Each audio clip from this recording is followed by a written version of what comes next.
Don't I know you, sir? Don't believe so. I haven't been here in many years. Name's Silas Greaves. Silas Greaves? The bounty hunter? Used to be. Ah, what are you doing here in Abilene? Just passing through. Got a little business to take care of. Well, sir, it would be an honor if you would allow me to buy you a beer. Hell, son, it would be my honor to drink it. I'm Molly. Howdy. I'm Dwight. That's Jack and Steve. Ben's behind the bar. Oh, I bet you got some great stories. A couple. Any of them true? Jack, be nice. A few. What about your shootout with Henry Plummer's gang in Bannock, Montana? Is that where you started as a bounty hunter? That's what it says in this here dime novel. Don't believe everything you read in them dime novels, boy. First man I hunted was back when I was riding with Billy the Kid. You knew Billy the Kid? Damn right. That scrawny son of a bitch had no fear. Wouldn't back down for nobody. I heard he collected the 10 stars off any crooked lawmen who crossed him. It was a war, boy. The Lincoln County War. And Billy promised his regulators would take the life of every bastard who helped bushwhack John Tunstall. Kid had a big chip on his shoulder and a hair-trigger temper. Made him dangerous as hell.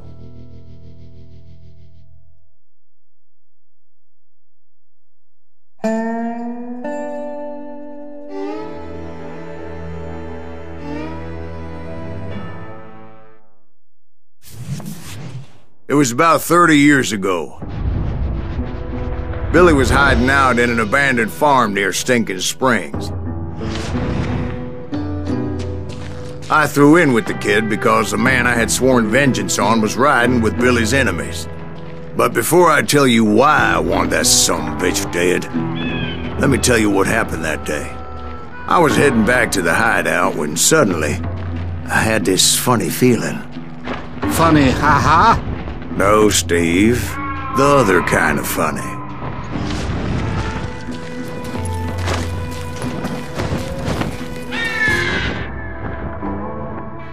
You heard, Pat. You need to stay here and keep an eye on the road. That's not fair. We're missing all the fun. I knew those two morons would never let me through. I had no choice. What the hell? Shoot that sumbitch! Was it Pat Garrett's posse? Oh, yeah. I heard the shots and I knew I had to move fast. Garrett and his army of deputies had surrounded the entire homestead. They're coming from the I rear! decided to help Billy and the boys out a bit. So that's just what I did.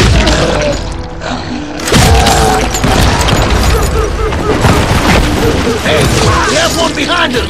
Stay on it! Cover fire! I'm putting you down!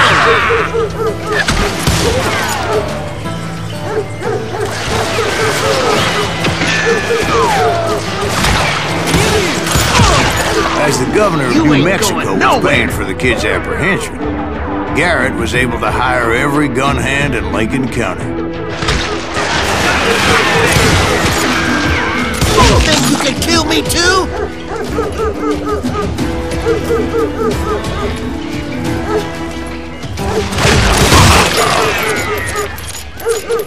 Kill him!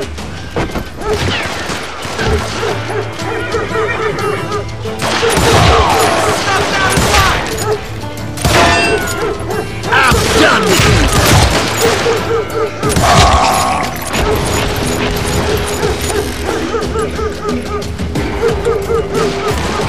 Time to die! I knew that going through that front door meant putting my butt in a shooting gallery, so I decided to get sneaky. You're dead!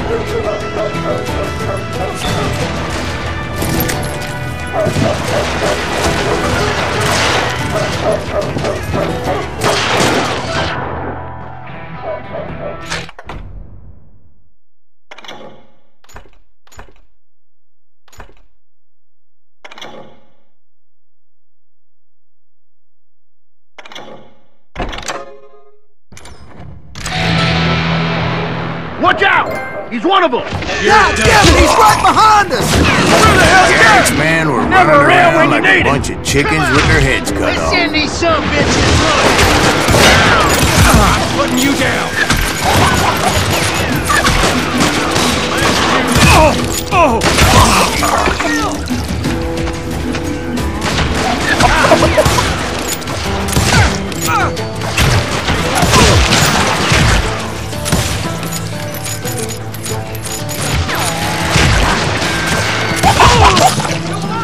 You hear me? Time to die!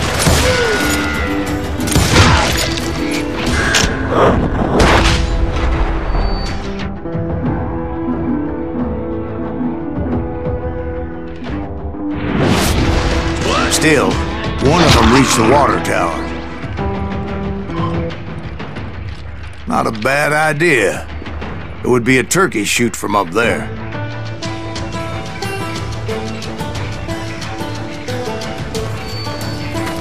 Luckily, these shooters Garrett hired weren't the sharpest tools in the shed.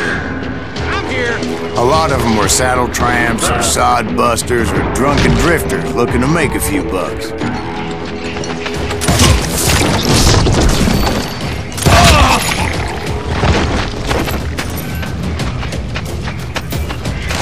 Somebody kill him!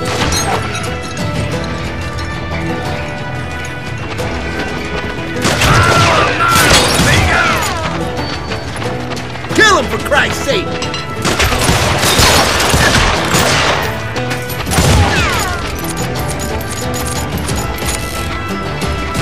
Where'd he come from?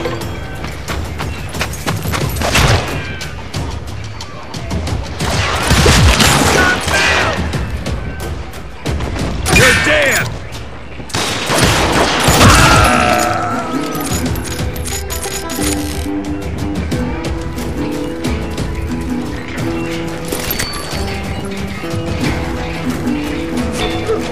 Then, I heard a friendly voice yelling at me from the window. Back door! We'll cover you! Try aiming, you idiot! Watch your Truth be told, things weren't much better behind me. I cut their numbers in half, but that just made the ones that were left twice as mad. I'll kill you myself!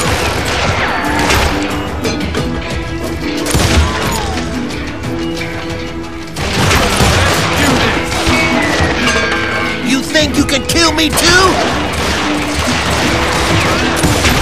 They made up for their lack of skill with a seemingly endless supply of ammo. It was a bit of a slog, but I finally fought my way around the back of the house. And like that, I was inside. You ain't the going worse for nowhere! wear. I passed Dirty Dave, Deader than a rat in a trap! and upstairs I found Billy and Charlie Boltley.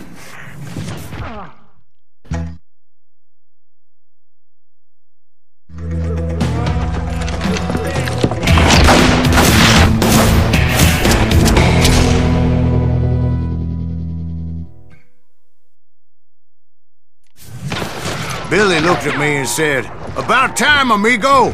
Grab a gun and get to the window!" Wait, so you were friends with Billy the Kid? Yeah, sort of. Anyway, we were surrounded by dozens of deputized shooters who wanted to do us harm.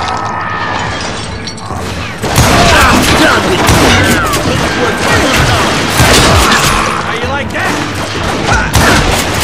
Keep this up all day! I'm telling you, Garrett's men were dropping like flies, but they just kept on I'm going. putting you down! Where the hell is Eric? Listen on that!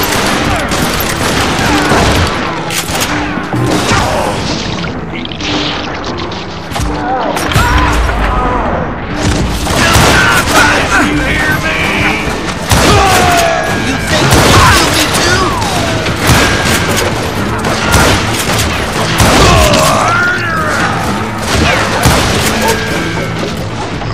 That's when Charlie got hit. "They're catching us in a crossfire!" shouted Billy.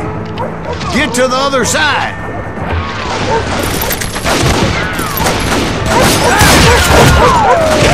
That's it!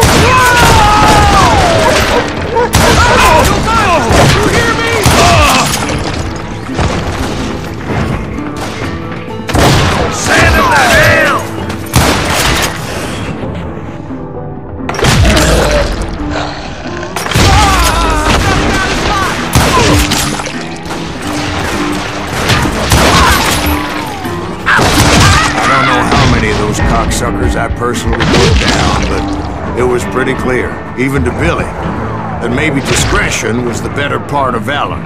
What's that mean? It means that it was time to cut and run. They got a gallon, Billy shouted. Get the horses and bring them round back. I'll call their attention.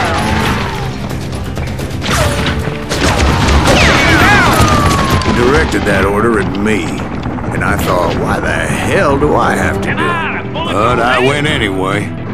Dumbass that I was back then.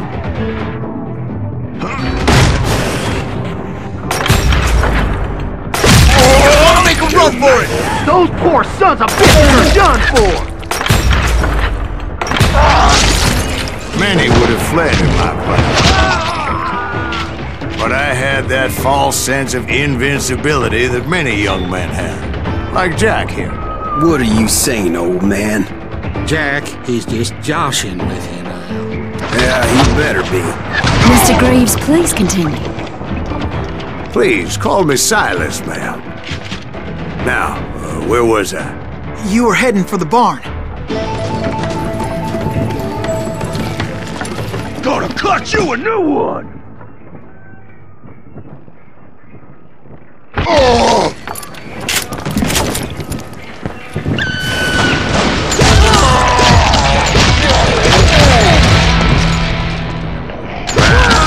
Making my way past a passel of fallen foes. Let's just do this!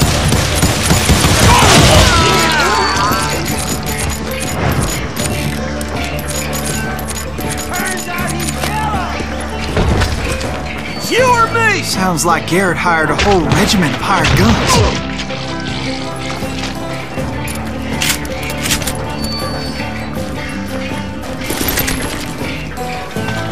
Yeah, and just when I thought I was done with them, more of these hapless bastards would pop up.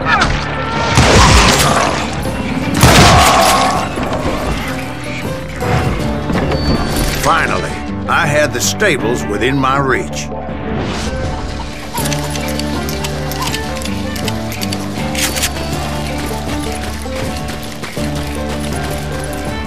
And that's when I met Sheriff Pat Garrett. I read that you went toe-to-toe with him, sir. That backstabbing bastard with that tacked-on tin star.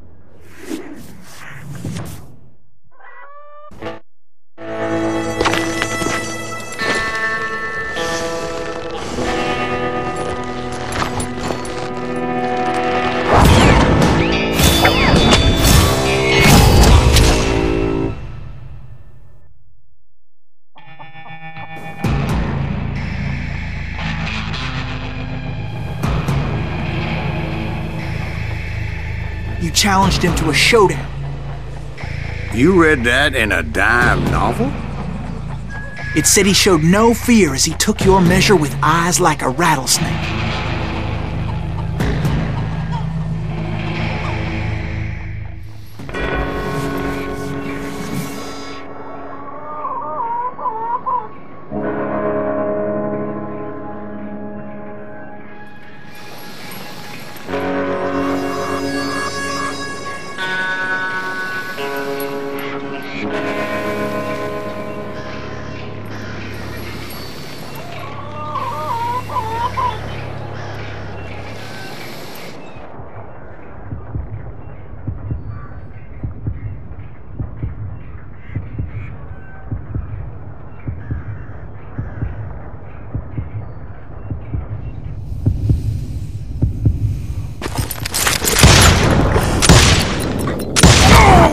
And that you killed him in a fair fight. Is that what that Penny Dreadful said? No, boy. That ain't what I meant when I said I met Pat Garrett. So let me start again. I finally reached those damn stables.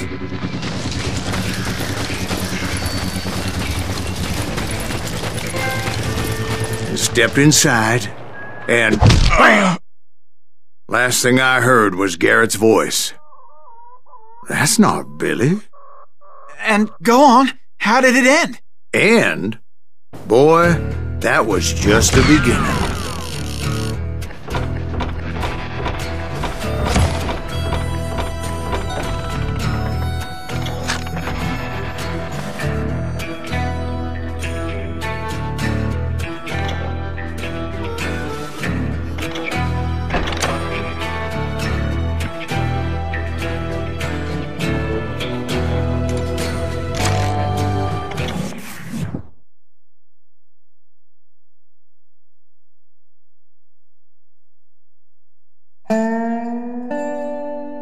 So what happened? Did Garrett arrest you?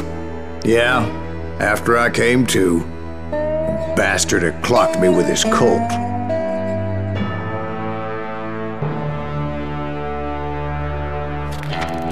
And the kid surrendered? When he realized there was no getting out of there alive. So they locked you up in Lincoln? Indeed they did. Sentenced me to hang right along with the kid.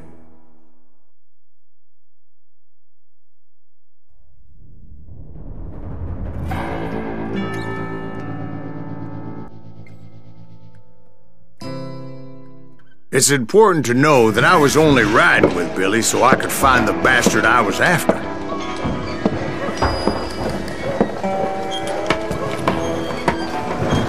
He was with John Kinney's gang, and they were sworn enemies of Billy's regulators. Why were you after him? I owed that son of a bitch a bullet for what he had done to me and mine. Instead, all I got for myself was a goddamn death sentence. Luckily, it was right around then that I heard Billy make his move. He shot Jim Bell and a few other guards as he made his getaway. Later, they wrote that some lady friend planted a pistol for him in the privy.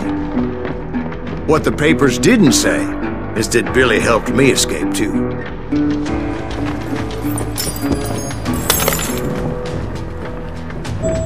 My first order of business was finding a firearm.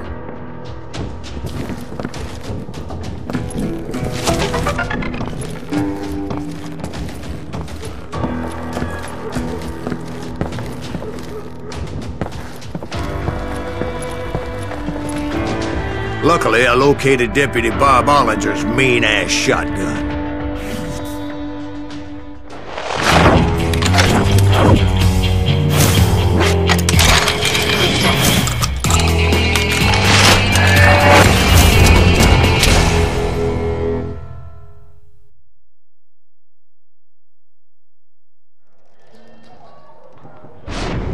I saw Billy through the window, and he yelled that I should take to the rooftops to make my escape. So I did. Anybody see Billy? You hear me? Hell yeah. That scatter gun was like a double-barreled howitzer.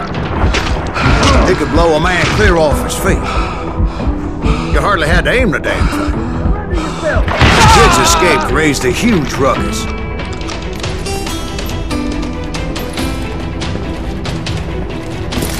Guards were everywhere looking for him.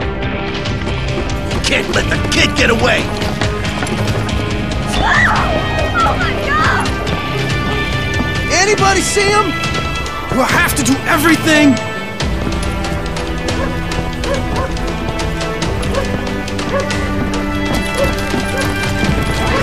I had to jump from roof to roof like a damn alley cat. I followed the planks where I could, but some of that wood was slippery as hell. The whole town was up in arms. And suddenly, I was a fugitive. How the hell did the kid escape? Garrett's gonna kick our ass! Show him how to die! Can't have gotten far! Gotta be around here somewhere. Billy broke out of jail. Violence is not the Ain't answer. that sucker! Shut the windows, lock the door! So that bastard you were after, what did he do? He did me and my family a grievous harm. But I knew if I was ever going to find him, I would need to get my ever-loving ass out of there. I tried to be stealthy and sneak my way past. This town doesn't have a moment's peace. Where did he get you?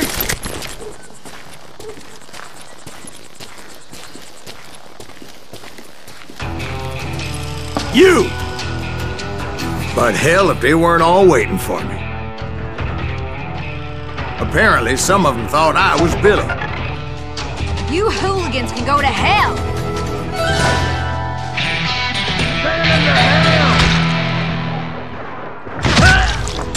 How do you like that?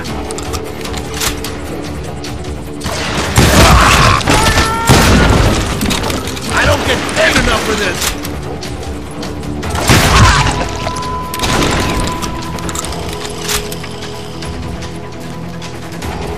It's you or me. He's in town somewhere. See, me and the kid shared a certain similarity in build and color. I was just glad I had Deputy Bob's mean-ass shotgun. That's it for you. Get your headstone! Lock the door.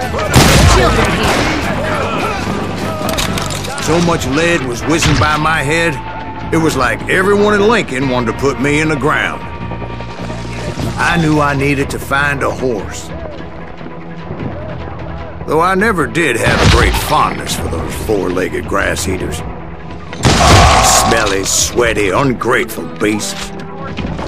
We prize them too high, if you ask me.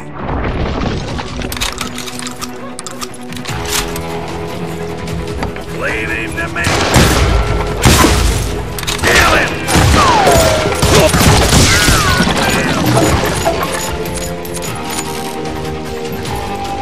Come on out, you yellow bastard! Kill him! The lives of innocent people. I'm ending you.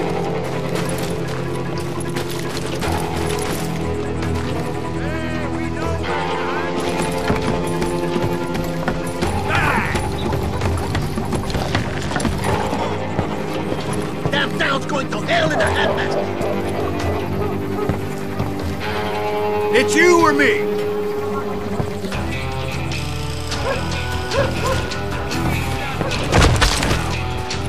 But where was the kid while you were busy getting shot at? Gone.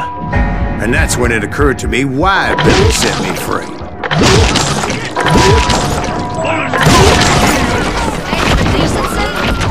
So I could be a hapless decoy and draw attention while he snuck out of town.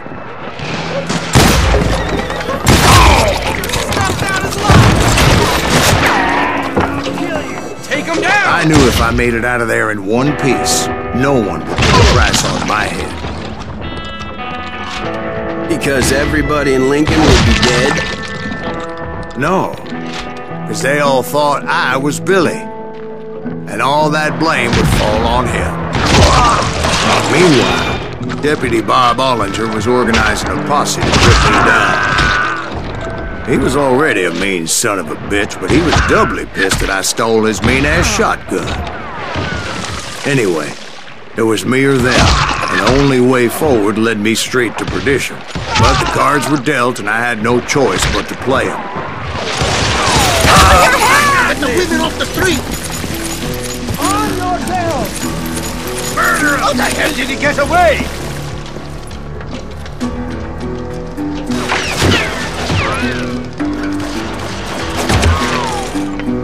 You're dead! Let him get away with that!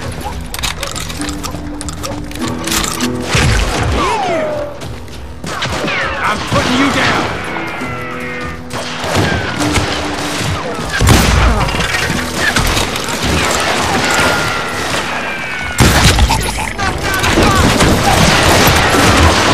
Get away with it!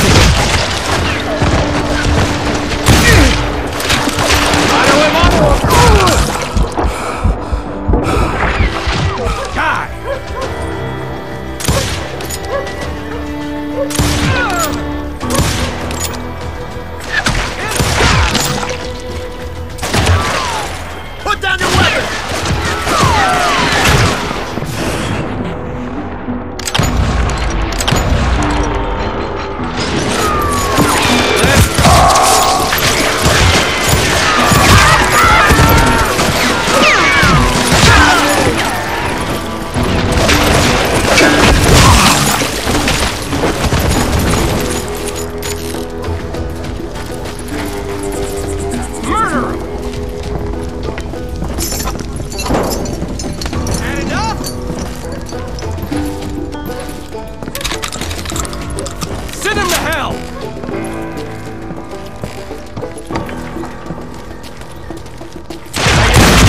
Finally, I found what I was looking for. The stables on the edge of town. I guess Billy saved your ass, taking out Bob Ollinger the way he did. Billy didn't kill Bob. Well, sure he did. He dispatched him right after he shot Deputy Bell. No, sir. Because Bob came right up behind me, angry as hell that Billy had lit out. "Hello, Bob," I said. "I think you better let me go." And he says, "I don't think so, boy. Not with my shotgun." So we stood there in the middle of the street, eyeball to eyeball.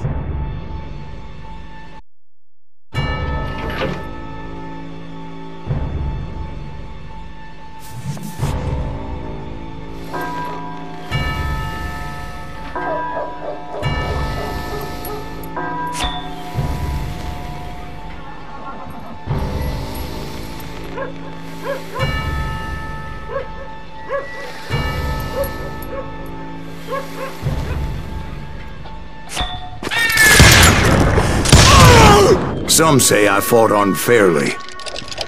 They weren't the ones looking him in the eye that day. Pat Garrett gunned down Billy 3 months later, so his escape was all for naught anyway.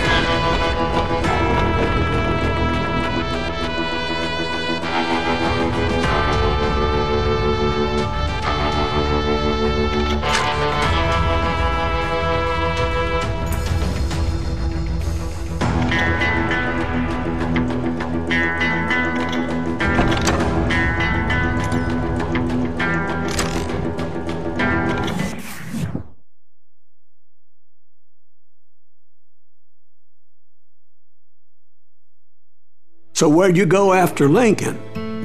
Mexico. Until I realized nobody was looking for me. I ended up taking a job at the Rurales. The Mexican Rurales? I was hired to help them track down the cowboys. The most vicious outlaw gang in Cochise County? Curly Bill Brocious? Johnny Ringo? Led by old man Clanton himself. They must have paid you a pretty penny to take them hombres on. Not really. But truth be told, I had my own reasons for going after those boys.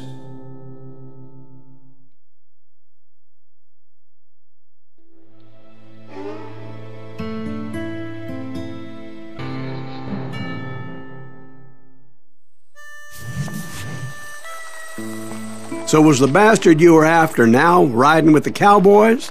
Roscoe Bob Bryant was his name. Oh. But no, this time it was a different bastard I was after. The aforementioned Mr. Ringo. And yes, he was working for old man Clanton. I came upon them robbing a stagecoach, which wasn't surprising, being they were such murderous thieves and bastards. The bandits wore red scarves, so I knew they worked for the old man. Over there! There! Bien carajo ese hombre! I did my best to help those poor passengers.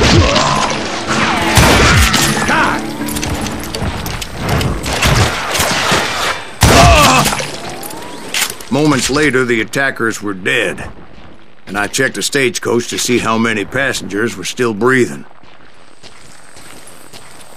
None. It was then I wondered if the rocks weren't hiding more bandits. Was that all of them? Or did I just hit the rear guard? I quickly got my answer. They attacked from on high like Apaches often did. They would appear in great numbers from above and rain down lead on their hapless enemies' heads, making use of the high ground and whatever else they had. Yep, the Apaches always appeared out of nowhere, and there never seemed to be an end to them. Hold on. Were you attacked by Apaches? What happened to the cowboys? Did I say they were Apaches? I said Clanton's cowboys attacked me Apache style. I was in a pitched battle, but I was holding my own against an overwhelming enemy force.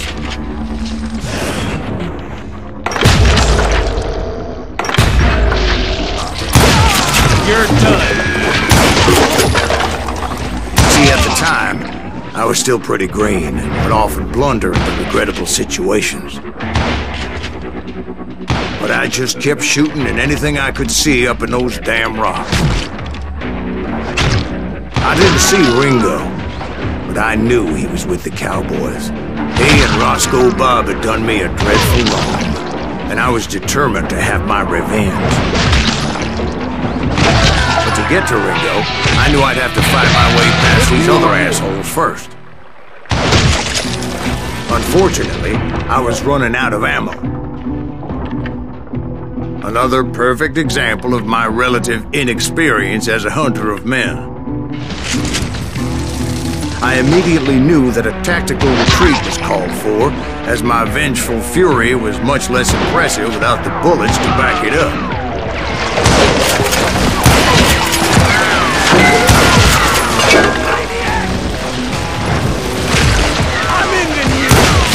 Finally, they managed to corner me. Trapped as I was, the odds of my survival seemed pretty slim. Luckily, serendipity was on my side as I suddenly spotted a way out of my predicament.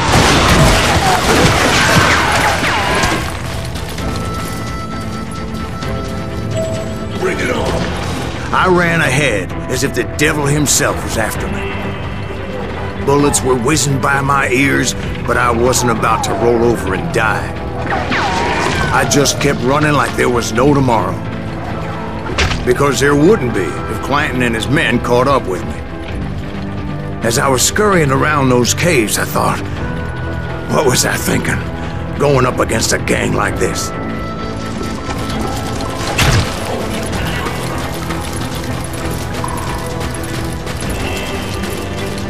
I just kept running, not knowing where the hell I was going.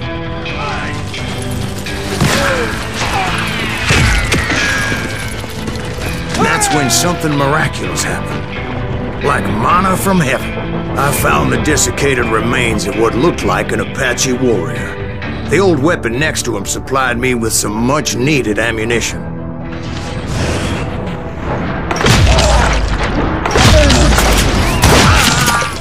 Bat Masterson once told me it was more important to be lucky than good, and he would know.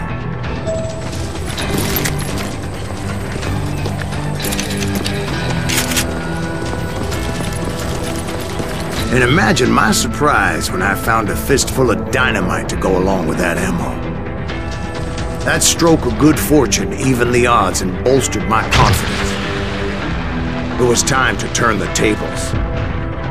Time for the prey to become the predator. Time for the hunted to become the hunter. Time. All right, Jesus, we get it. They were right where you wanted them. That's right, Jack. I was done running. And the old man's boys were not expecting that. No, sir. I came at them like a wildcat. My fury knew no bounds.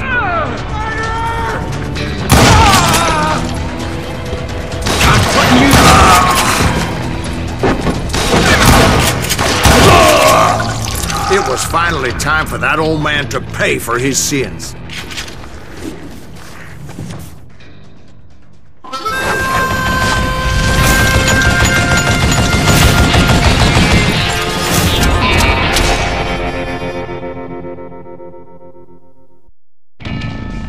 But I knew I could not let that deter me. Not if I was to find and kill Ringo. I needed to get that old man off that gun.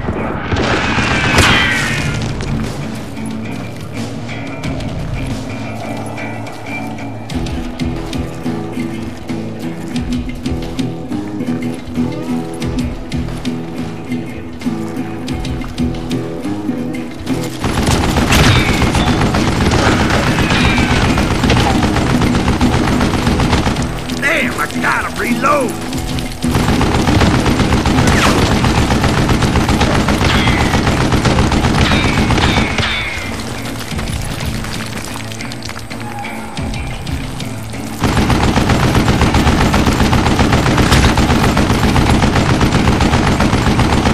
Do I gotta reload again?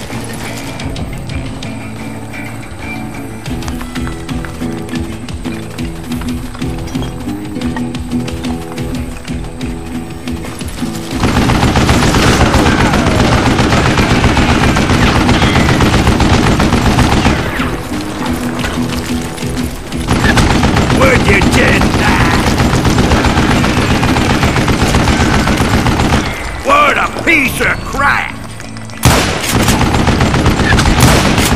I don't know how you lived this long.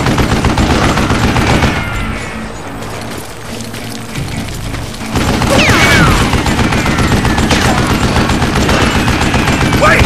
Goddamn bullet!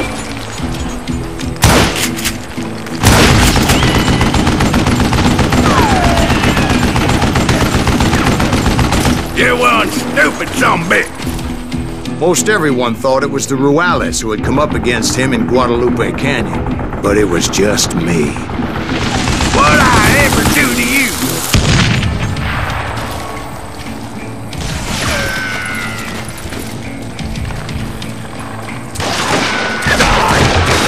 Bastard! Don't let that sumbitch get away with that!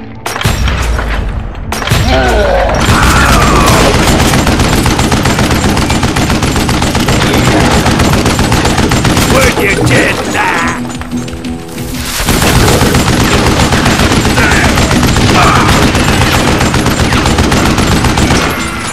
I don't know how you lived it. Apparently, one of the cowboys made it out of there alive and told Ike and Billy Clanton that it wasn't a Mexican who took their father's life that day. They just assumed it was one of the Earps, and that little misunderstanding eventually led to that legendary gunfight at the OK Corral.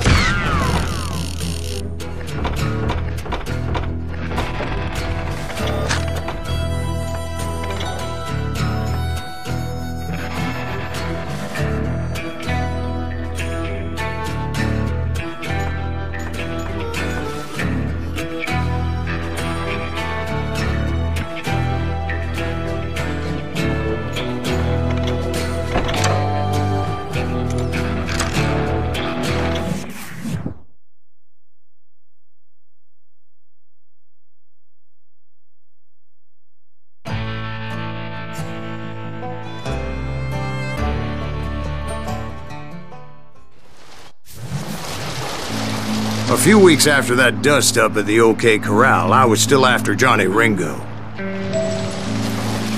I had tracked him and the cowboys to their hideout at a sawmill, and they were loaded for bear.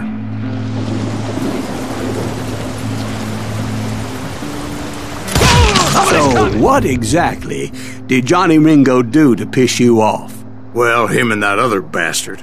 Roscoe Bob Bryant? Yep. They both deserve to die, and I promise I'll tell you why. But first I need to tell you about the cowboys' new boss, Curly Bill Brocious. Earp's coming! Get ready, boys.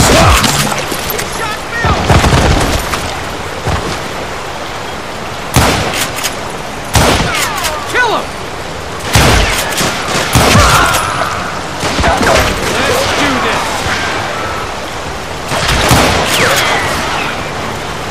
You're dead! Curly Bill took charge of the cowboys upon the old man's demise, and after that gunfight at the OK Corral, the Clantons wanted revenge.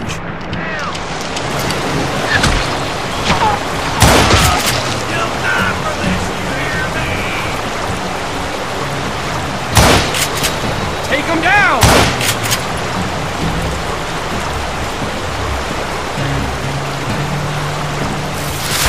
Shit! Kill him! Oh!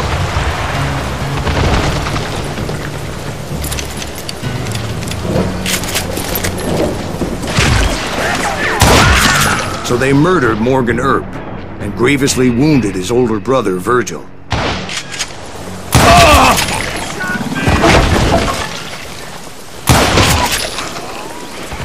That ain't Earp, is it? Wyatt and Doc went on what became known as the Vendetta Ride, hunting those outlaws down. So when I showed up, that's who they thought I was.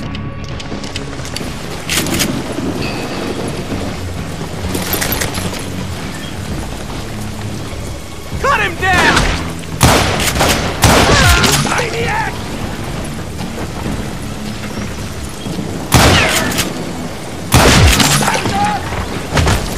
I'm ending you!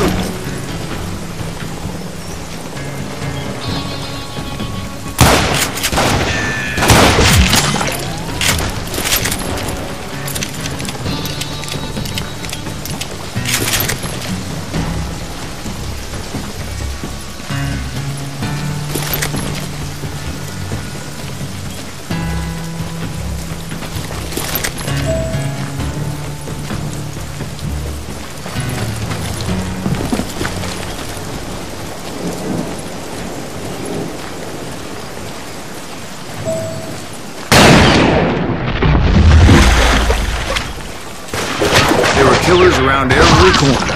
all wearing red bandanas. That's how the cowboys identified each other. And I was beginning to wish I had one myself. But I wasn't about to let Ringo walk away unscathed. And that's what drove me forward.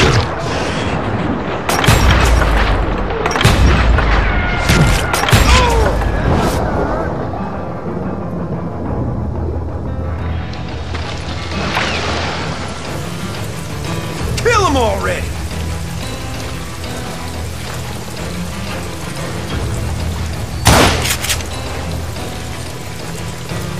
That's right! Run! I can kill you with either hand! They say that Ringo was infernally fast. I hardly saw anyone faster, boy. Certainly not Wyatt Earp. That man was all hat and no cattle.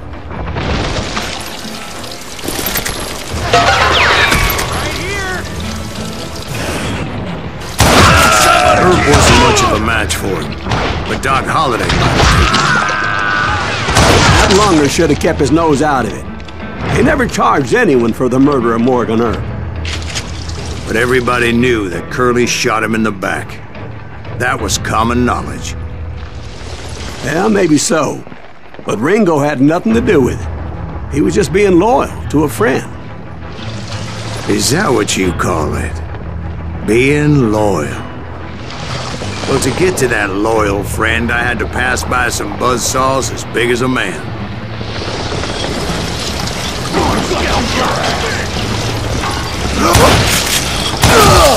Excuse me, sir. I have a question. What's that, Dwight? After old man Clanton died, why didn't his son take over the Cowboys?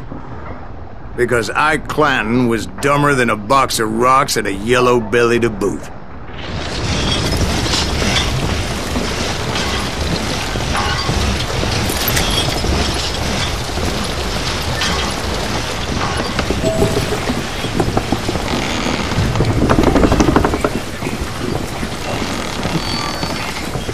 Now, where was I? Taking down the entire cowboy gang single-handed. Indeed I was, Jack.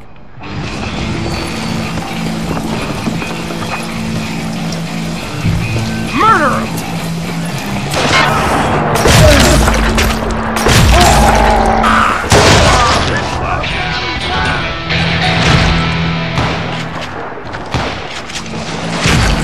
Mano, amigo! Somebody kill him!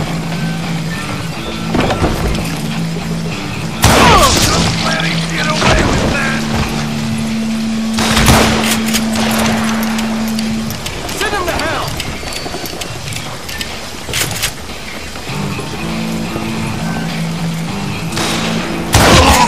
Though it wasn't easy, as those boys had good cover. You're tough.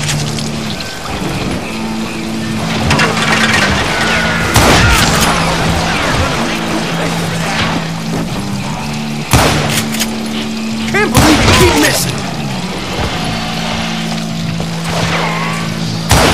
Come on! Hit him! Middle ain't that sucker!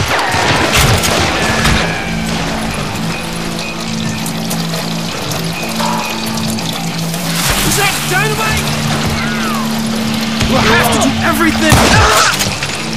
That asshole just killed Red!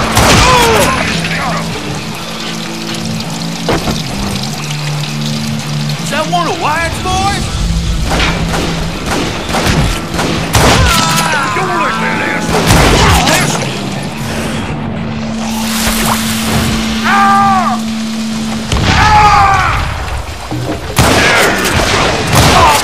There were carts everywhere, piles of lumber, and God knows what else for people to hide behind.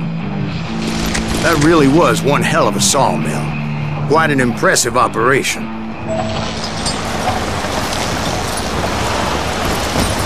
And where was Curly Bill? Did you see him? I'm about to get to that, Ben. Patience. I'm painting a picture here. There was this beautiful waterfall and a crystal clear stream that led to a verdant valley that was truly... Consider your picture painted. What happened next? Well, finally the bastards that were still alive made a last stand.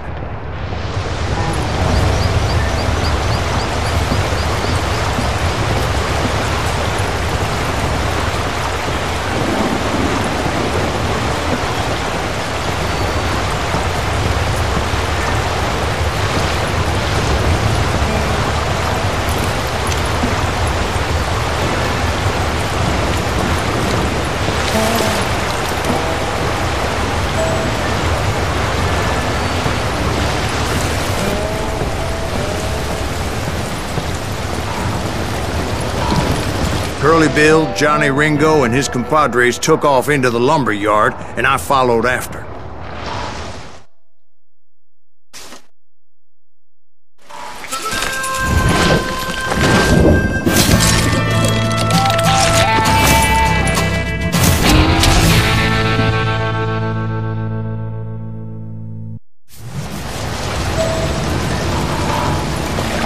Are you saying they ran? Cowardice was not in Ringo nor Curly Bill's nature. No, sir. I never said they were running scared. They just wanted me out in the open. You working for Wyatt Earp with the devil! You working for Wyatt Earp? Now come out wherever you been, Earp. They send you to kill me? Got a lot of sand showing up here all by your lonesome.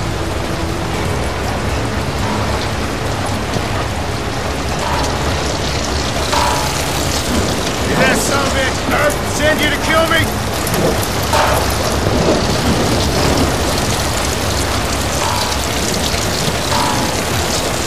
Let's see what you got.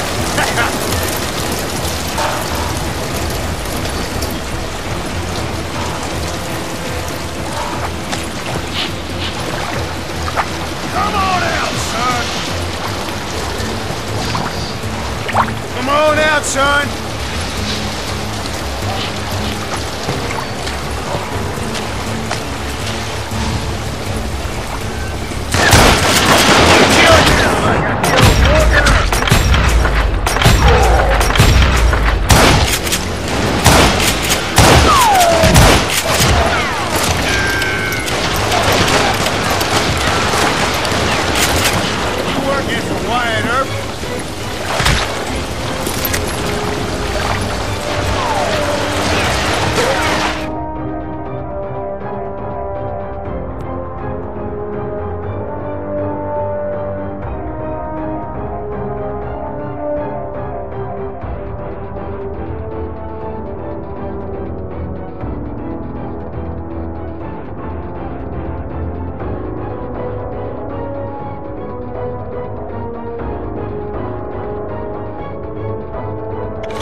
Just gave me no choice but to take his life.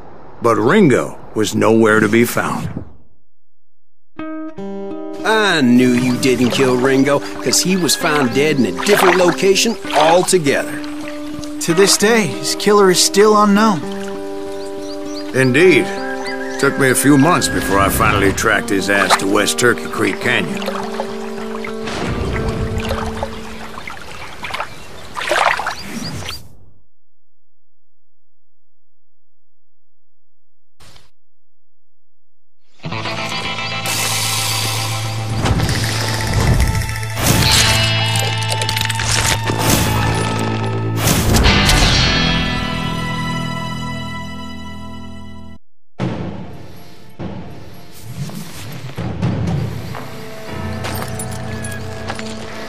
That's incredible, sir. I always thought that Doc Holliday was the one that killed him.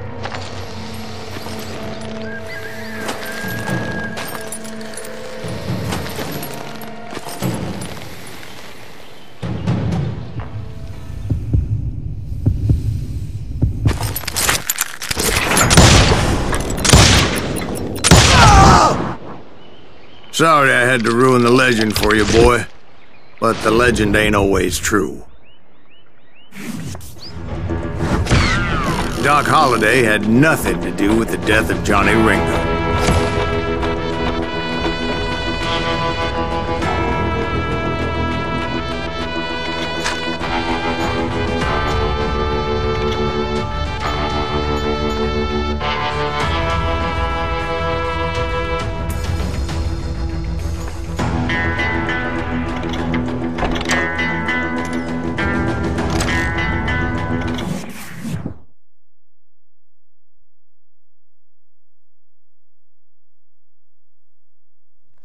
I was paid a healthy bounty for Ringo and Curly Bill, and realized there was real money to be made. That's why I went after Henry Plummer.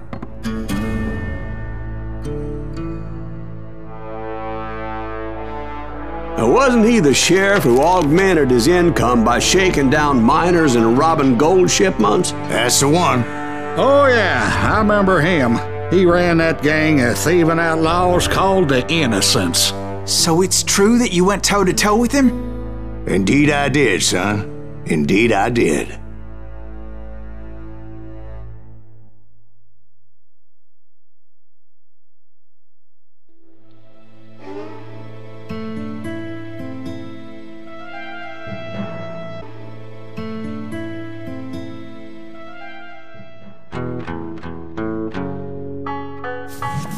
I knew I needed resources if I was going to track down Roscoe Bob Bryant, and hunting Plummer looked like a good way to get rich quick. As the local vigilantes exposed him as the leader of the bandits, and put a generous price on his head. Plummer rallied his gang to plunder one last gold mine before making their escape, and that's where I thought I'd find him.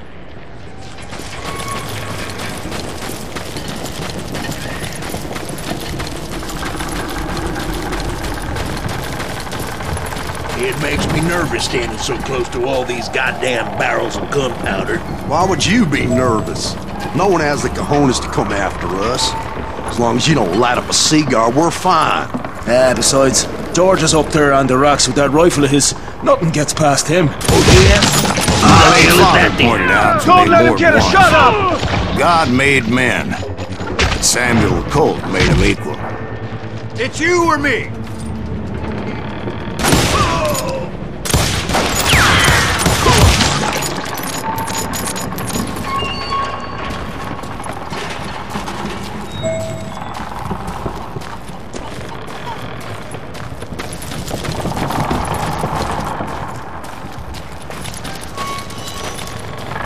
I knew that dynamite wasn't mine, so I decided the polite thing would be to return it. It was the biggest gold rush since Sutter's Mill in '48. Unfortunately, prospectors weren't the only ones drawn to those riches. There were thieves and killers, robbing travelers and hijacking gold shipments. Like those that ran with Plummer. Some were just regular folks I knew from town, drawn by greed and easy pickings. Charlie Crow, the blacksmith. James, who worked in the stable. Sam and Jeremiah Barber, the butcher's sons. Ordinary citizens who lived a double life. Stealing and thieving and murdering their neighbors. Of course, the rest were veterans of the Civil War. Stone-cold killers trained on the bloody fields of Shiloh and Antietam. Plummer had a lot of men on his payroll. A hell of a lot. That son of a bitch pretended to protect the public with one hand while stealing them blind with the other. He set up a defensive perimeter which I had no idea how to breach.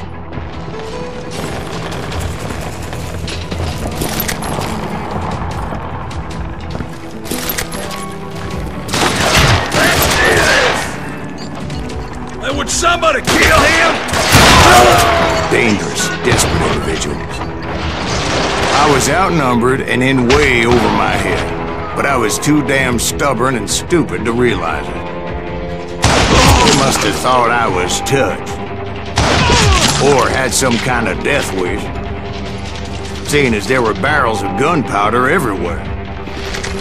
Watch out for the goddamn gunpowder! One stray bullet, one stray spark, and I'd be blown to hell and gone. I thought I was some kind of hero.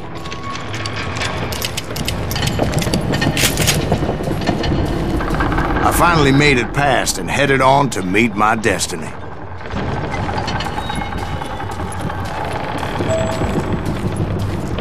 But first, I had something I needed to figure out.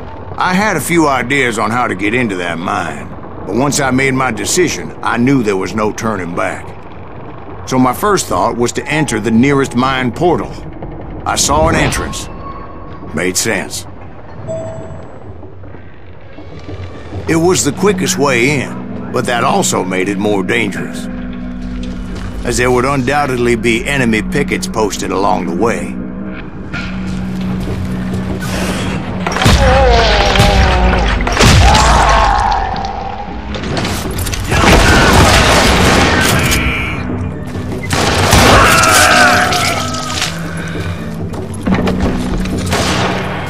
Besides, once you enter a mine like that, it's easy to get all turned around. And that confusing maze of corridors wouldn't even be the worst of it.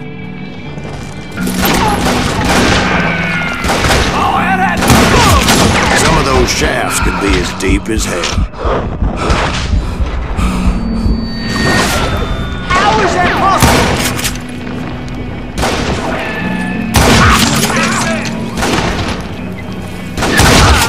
A single stumble or misstep can easily end in a deadly plunge to oblivion.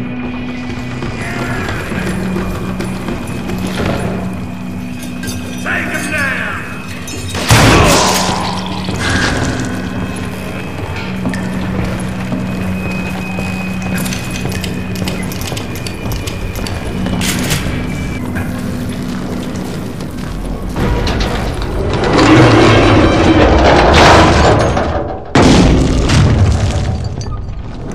I would just need to be careful not to blow myself to Kingdom Come. Take it! With all that gunpowder and Will somebody kill him? How you like that?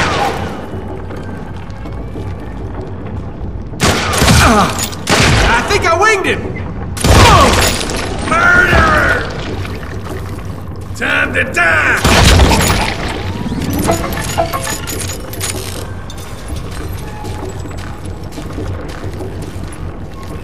One wrong bullet could have turned that mine into a dad-blasted tube.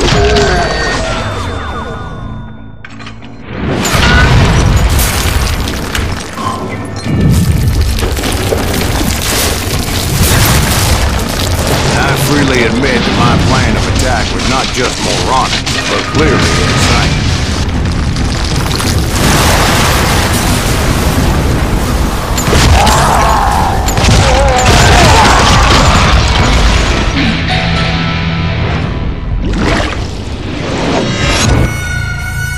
It's a good thing that I abandoned that ridiculous plan before I even tried it.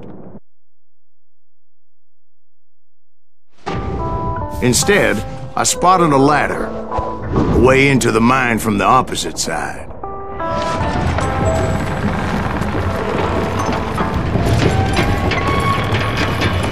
It was a long way around, but that approach seemed more sensible at the time.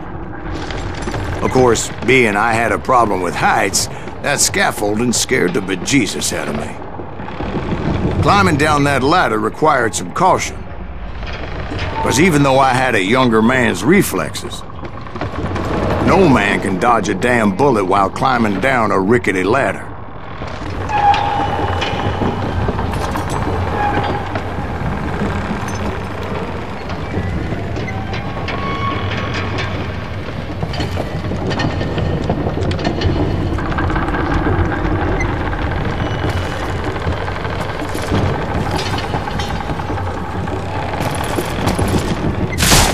I was determined not to give up, however.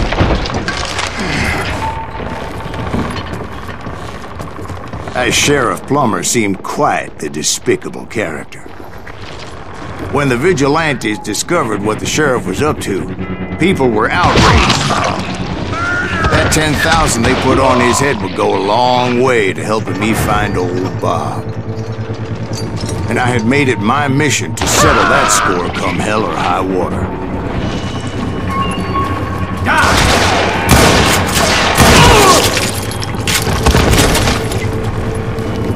But first, I would have to make a choice. Take the elevator or climb the ladder.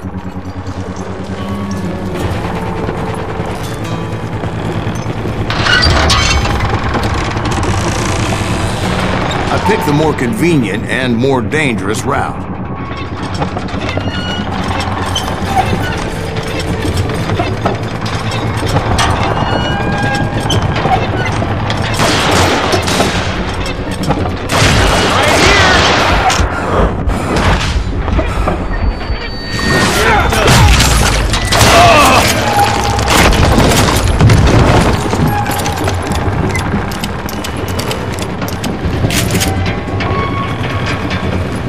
Plummer was a mad dog killer, and the people of Nevada City deserved better. Nevada City?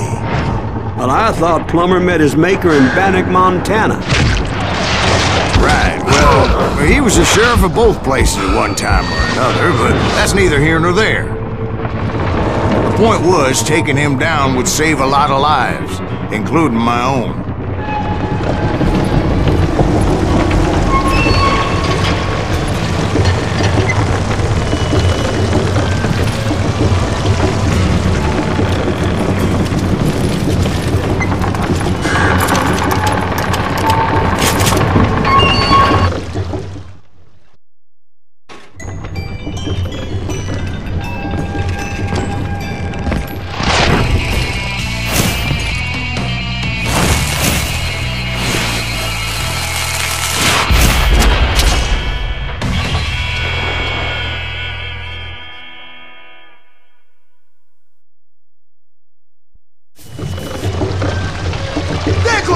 Well, this day is just getting worse and worse for you. Henry Plummer was clearly unhinged, and I could see right away that this was going to take some doing.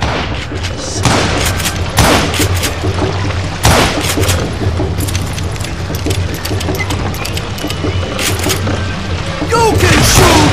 What can you aim? Bastard! Nice shot! Bet you can't do it again! No blood money for you today!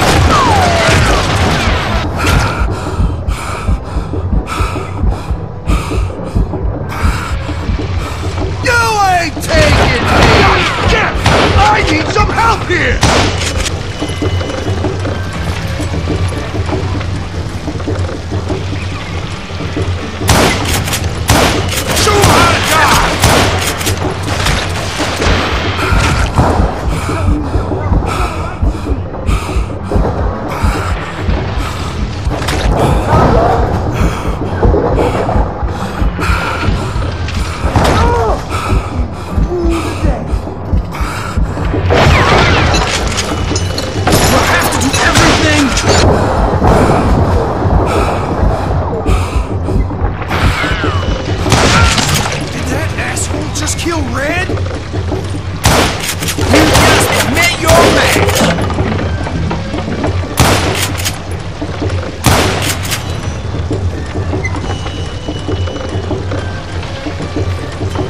Gonna shoot you dead!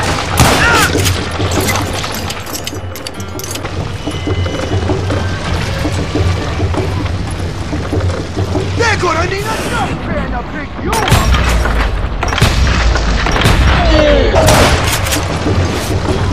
Oh! I'm going all medieval on your ass!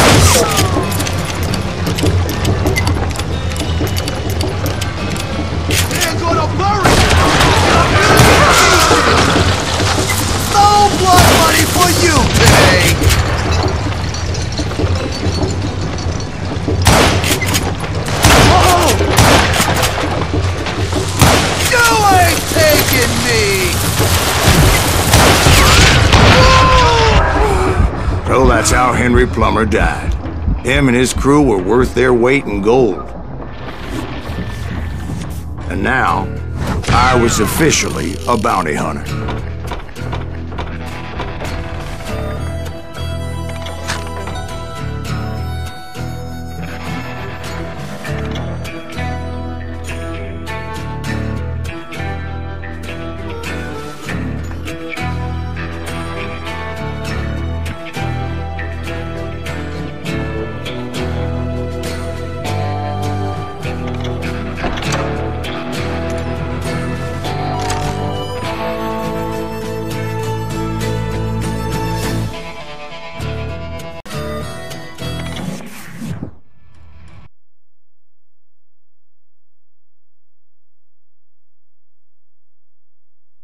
So, did you finally go after that Bob feller? Well, I heard word he was in Kansas with John Wesley Hardin, so that's where I went. Where in Kansas? Abilene. Why do you ask, Ben? No reason.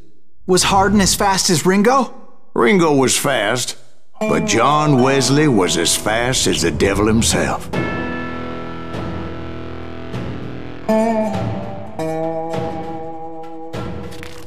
Hell, he killed his first man at 15. From that day forward, he had a price on his head and wouldn't back down for nobody, not even Wild Bill Hickok himself.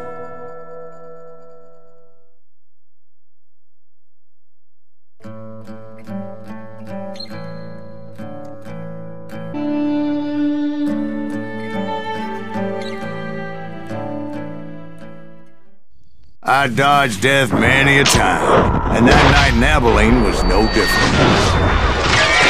You see that? You ain't I was there with the intention of finding that bastard Bob and collecting the bounty on John Wesley.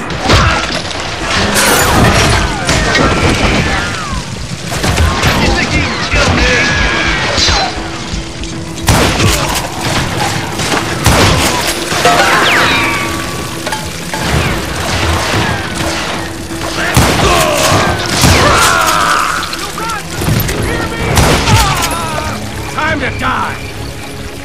I thought the Texas Rangers got Hardin.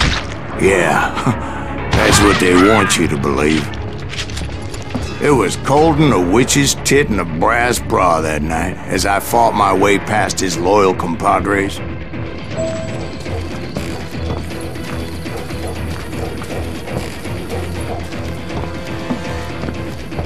To the very same saloon we're sitting in today. Look around and imagine this place painted in blood. Hardin was waiting for me, and...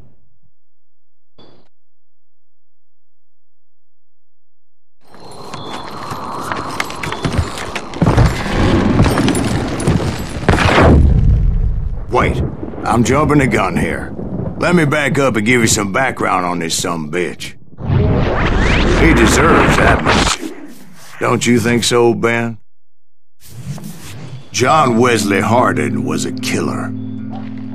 By the end, he confessed to taking the lives of 42 men. Fathers and husbands, brothers and sons, men with families who cared about them. He was a bona fide folk hero by then, and had amassed a gang of armed miscreants and other assorted thugs. He and his men set up camp outside of town, and I was hoping Bob was among them. Shit, it's cold out here. Freezing my giblet. Ain't right, we gotta stay out here, keep a watch like. God damn it! Shoot that son of a bitch!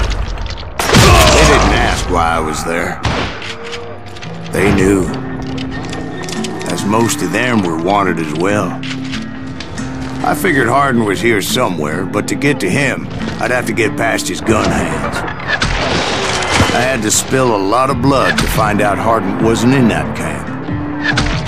He was carousing in town with his closest friends. Hardin's boys apparently didn't want me to reach the Bull's Head. Some were hightailing it into town to inform their Jefe of my unwelcomed presence.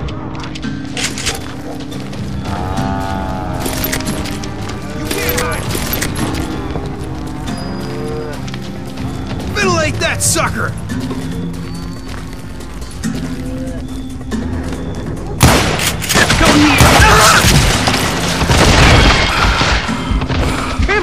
keep missing.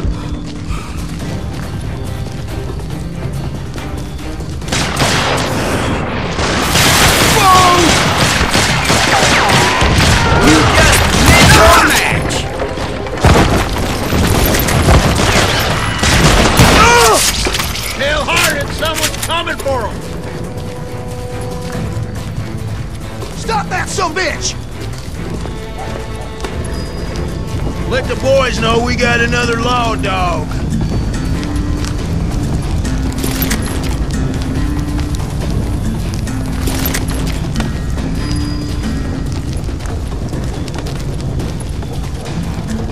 I'm just getting started. Time to kill you full of lead.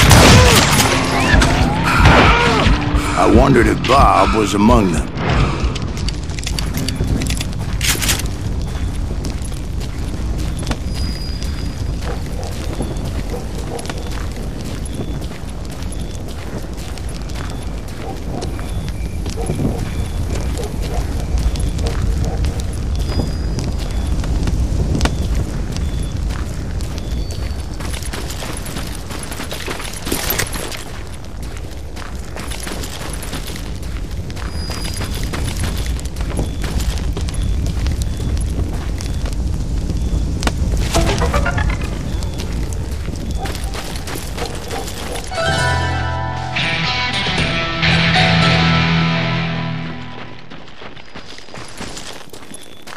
And I steeled myself for the fight ahead.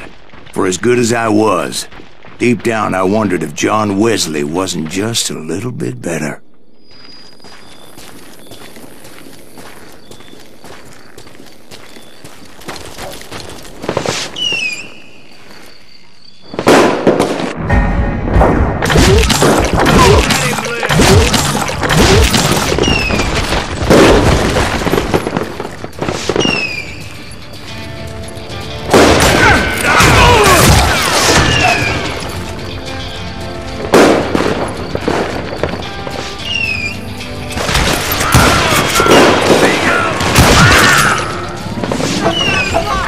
I didn't learn until later that that night was in fact his birthday celebration.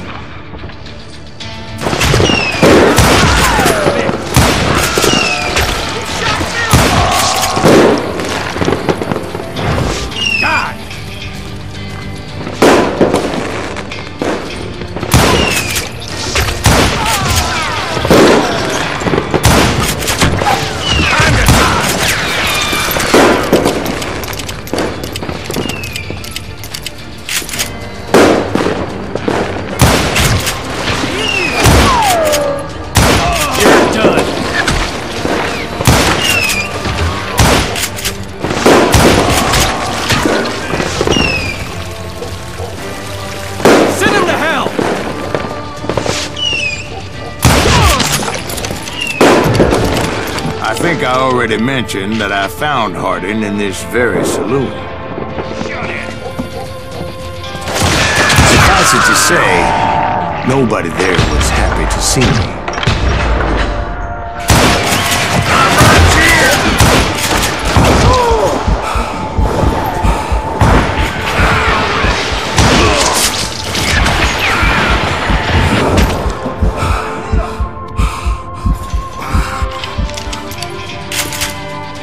Do I have to do everything? Did that asshole just kill Red? In fact, I felt a certain hostility. I'm gonna shoot you dead! That must hurt! Brother, I'm gonna make you pay for that. I can kill you with either...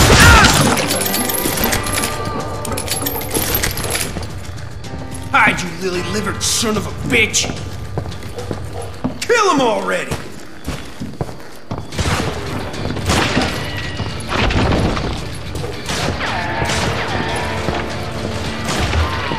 Show him how to die! Gotcha! I was disappointed that neither Bob nor John Wesley were among the dead. But that was short-lived, as a moment later I was facing down the fastest gun in the West.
That man was faster than greased lightning.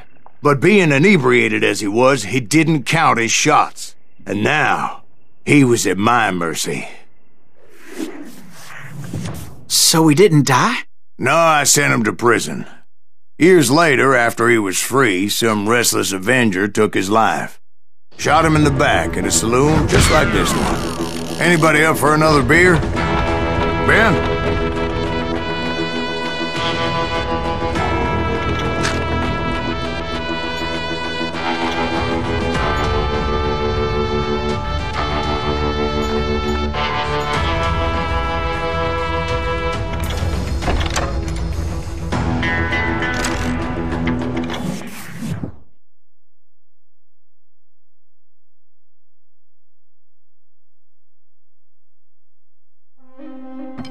Thank you, darling. Yeah, some say revenge is a dish best served cold.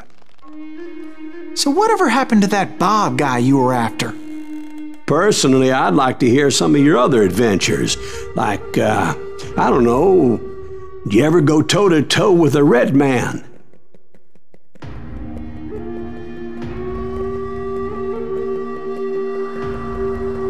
Yes, I did, Ben.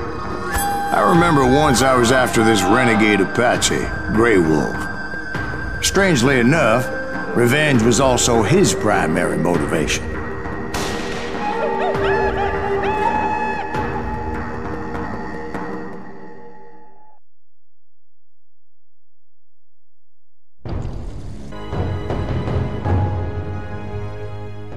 A bounty was put on Grey Wolf's head, and that's how I came to hunt him in the mountains.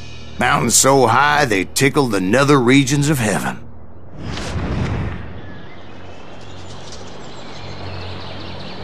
Grey Wolf was a Chiricahua Apache medicine man who had led a war party in revenge for a massacre against his people. The U.S. Army had attacked his tribe during his daughter's sacred sunrise ceremony, and the slaughter was unspeakable. I understood his anger, as there's nothing more traumatic than seeing those you love die in a cruel and painful death.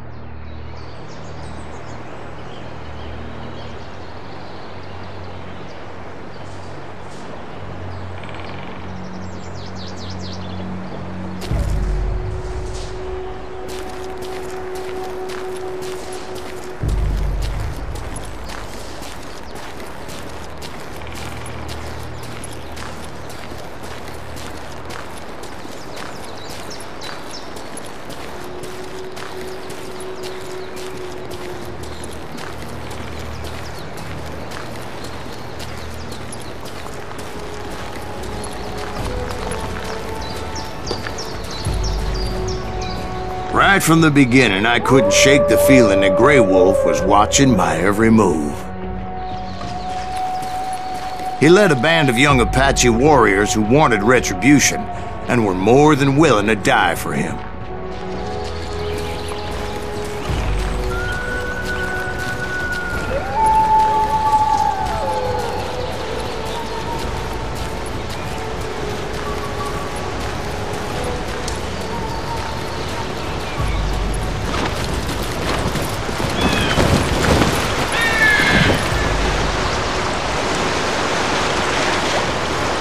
They saw me before I...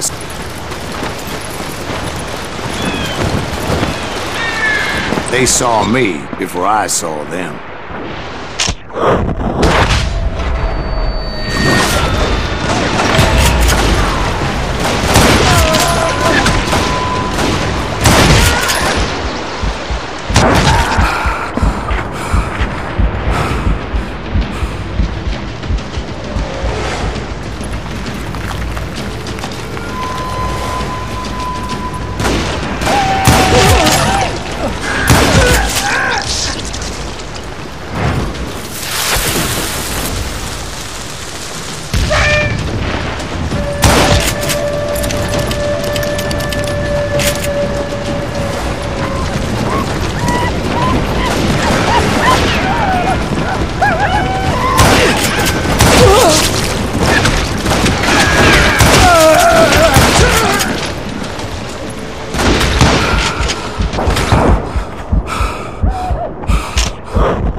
It was rugged country, the winter home of the Chiricahuas.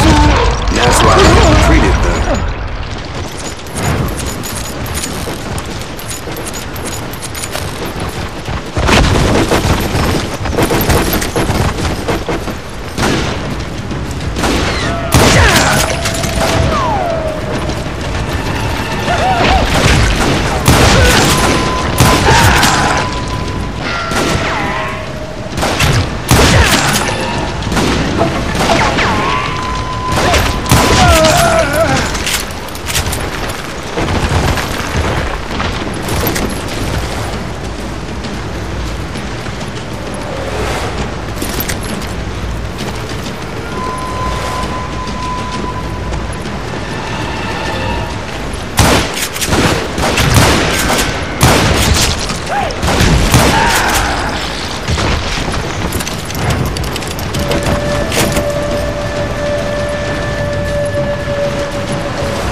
Did you find Grey Wolf? Not at that moment, but I did find the entrance to their hideout.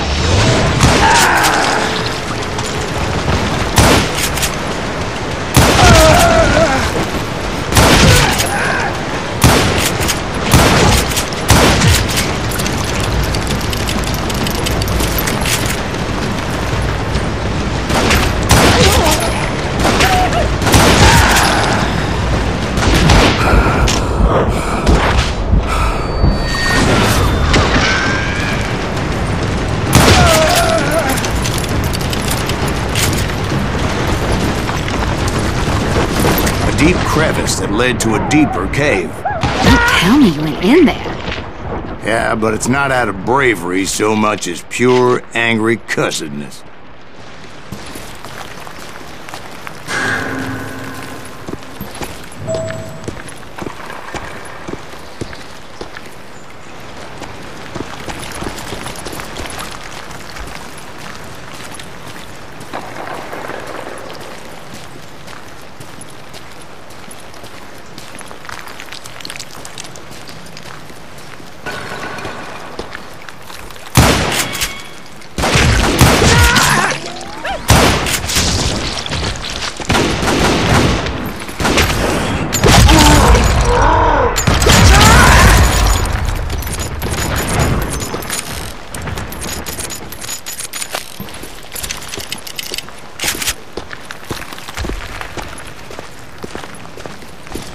See, back then, I had a stubborn streak a mile wide, and I wasn't about to back down.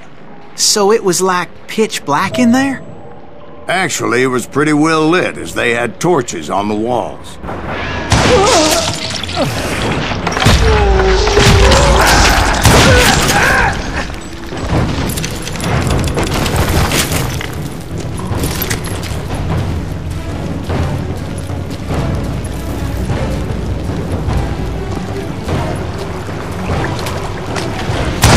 Was his cave? Big as hell, Ben. Chiricahua had hid out there during the Indian Wars.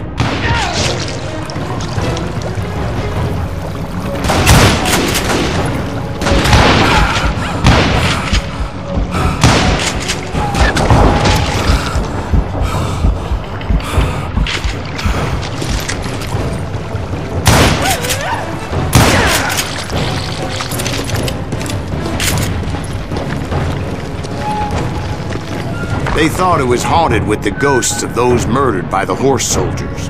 The cave was haunted with dead Indian ghosts?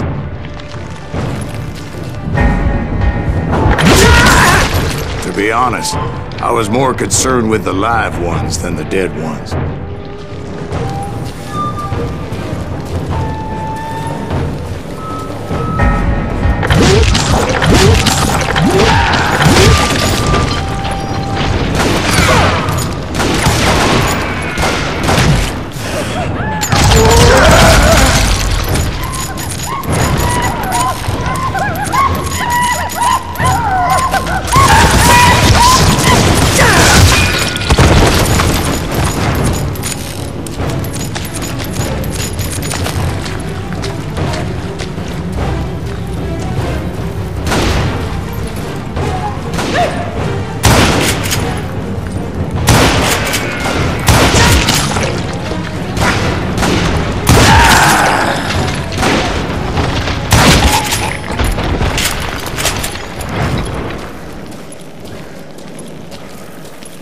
How come you know so much about engines? A few years back, I was married to 2 Mescalero women.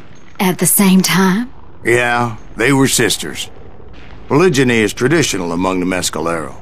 So what happened? Oh, I had to get out of there. Those girls never shut up.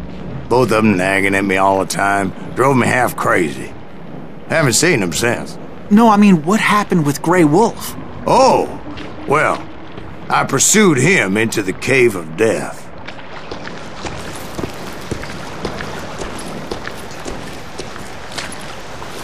I came upon this flooded grotto, and that's when I saw him.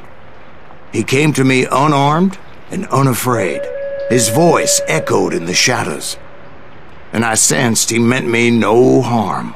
You carry great darkness in your heart, and if you do not release it, it will claim your soul. The sound of his voice put some kind of ancient Indian spell on me.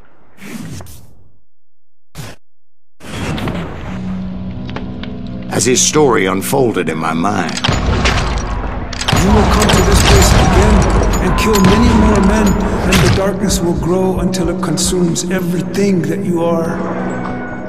The soul would have no rainbow if the eye had no tears. He said I was a great warrior, a coyote man, unequaled by any other pale-faced warrior, or something like that.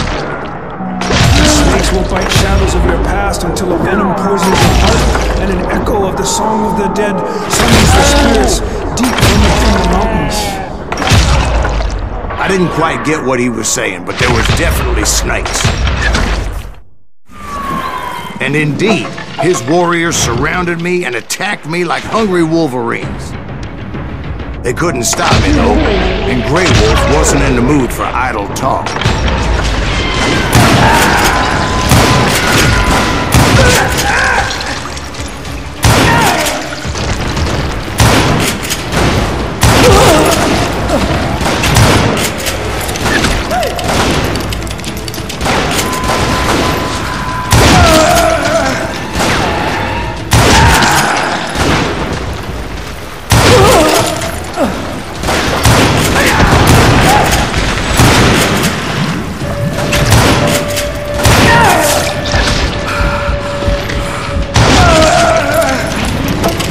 I swear I couldn't see any way out of this trap. But suddenly, one just appeared. Kind of like a miracle.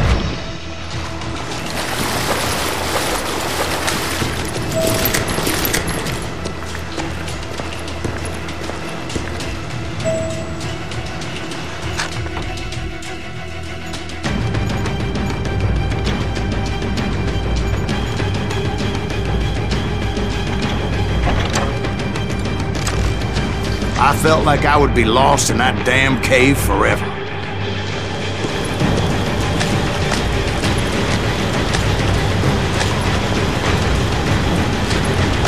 Finally, I found myself back outside, perched on the edge of a precipice, overlooking a thundering whitewater river. To get where I was going required several leaps of faith, but no way in hell I was turning back.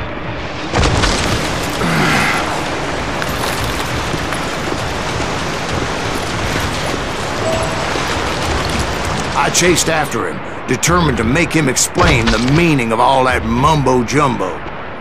Mumbo-jumbo's right. Are you making this all up as you go? A few details may be fuzzy, brother, but I am relating exactly what happened to me.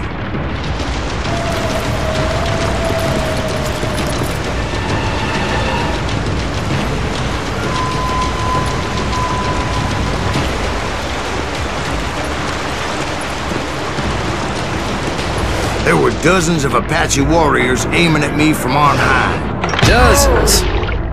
Well, maybe not dozens, but there was a lot of them. At least 3 or 4. Well, more than that, little lady.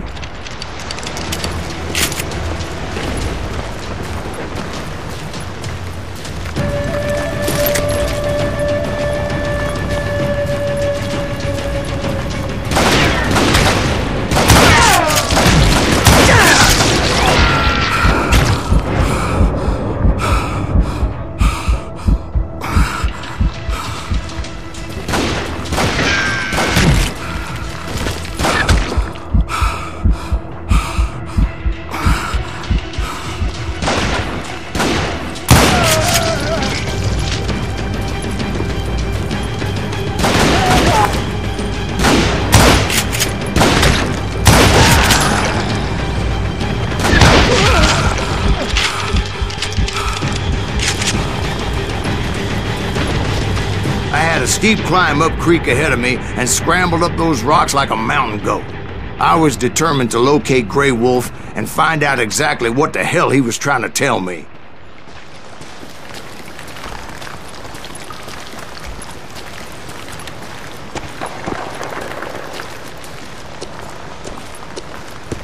And wouldn't you know it, that crafty son of a bitch led me right into a trap. What kind of trap? Well, son, there had to be at least 100 Apaches surrounding me. 100? God be my witness. Oh, come on. Who are you kidding? Hey, I believe you. Come on, tell us how it ended.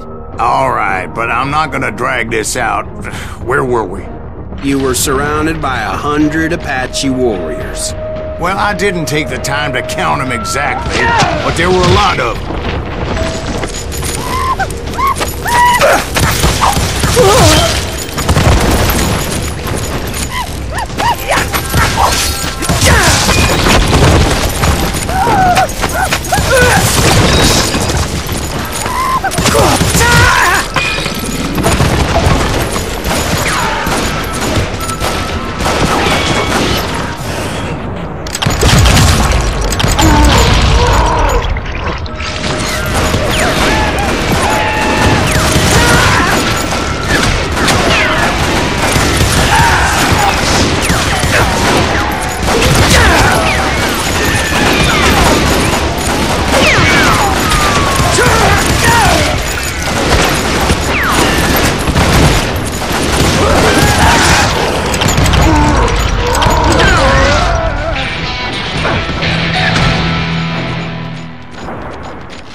And in the end, a path appeared before me that I had not seen before. I followed it as I desperately needed to find out what Grey Wolf was trying to tell me. But it was like that son of a bitch disappeared into thin air.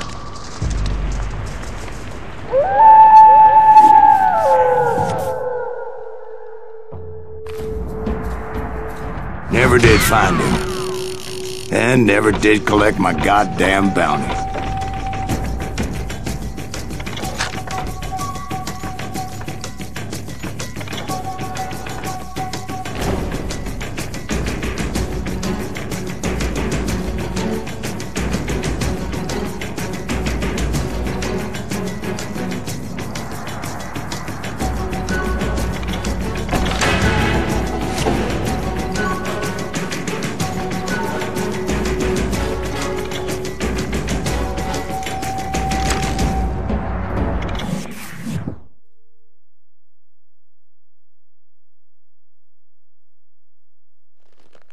Thank you, darling.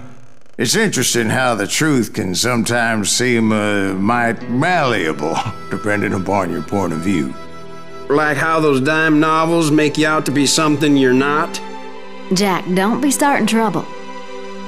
No, he's right. They do tend to exaggerate. Did they exaggerate your part in taking down the Daltons? Well, I was there in the flesh, boy, so I saw what happened firsthand.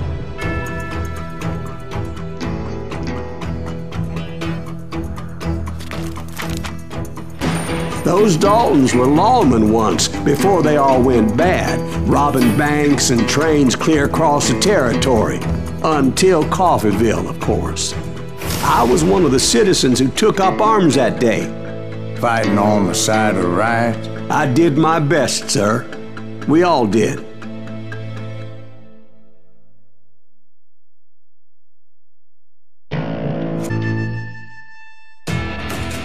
It was early morning. One of my friends was a local gunsmith, and he handed out firearms to anybody who'd take one. You see, the Daltons got it in their heads to rob 2 banks at the same time. 2 banks on the same damn street.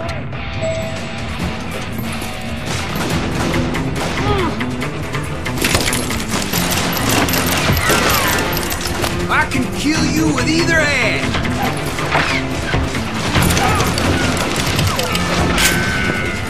Story was Bob Dalton's girl was always riding him about how he had no ambition. Oh, you're nobody next to Jesse James, she'd say.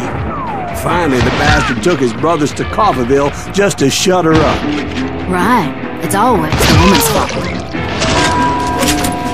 Well, the locals recognized the Daltons right off.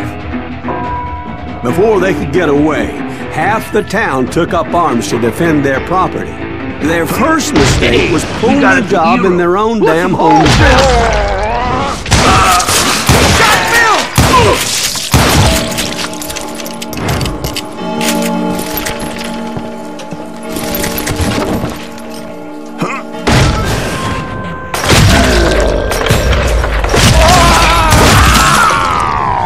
The brothers paid dearly for their stupidity, but everybody knows they had it coming. There's more to it than that. I read all about that day, so I know for a fact that it went down very differently. First of all, it was high noon. A posse of U.S. deputy marshals were on the rooftop across the street. Get ready, boys. They're gonna make a move. The lawmen had been tracking the Daltons for months, and now they finally had them dead to rights. Among them was a bounty hunter feared by many a lawbreaker. This man had no intention of letting the Daltons slip away. The marshals tried to get the Daltons to surrender. They'll give up eventually. We just gotta wait for something out. But this bounty hunter knew that the brothers were far too proud to ever lay down their guns.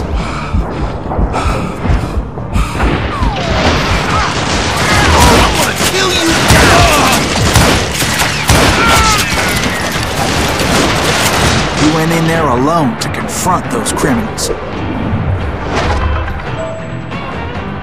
One of the marshals shouted, "Where are you going? Are you crazy?" Hey, where do you think you're going, dumbass? That rifle's mine. But he paid him no mind. He saw a way to get around to the back of the bank.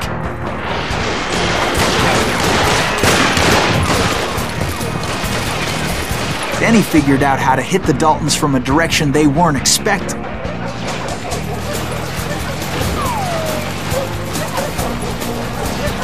From above. Fortunately, a water tower was right there.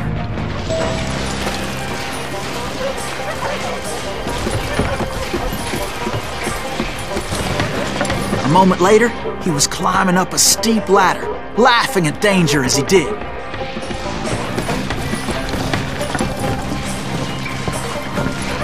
It was brave men like him who risked their lives to tame this wild country.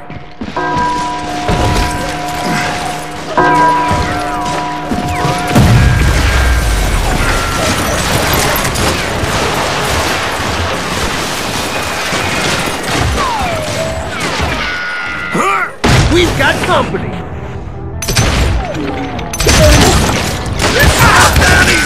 heroic men like him who did what other men couldn't or wouldn't to make this country free. Like Jim Bowie and Davy Crockett, who died defending the Alamo.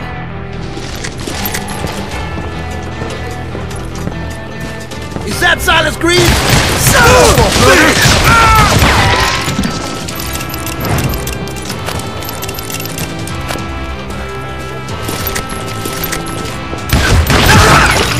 One sorry son of a bitch! I'm gonna shoot you dead!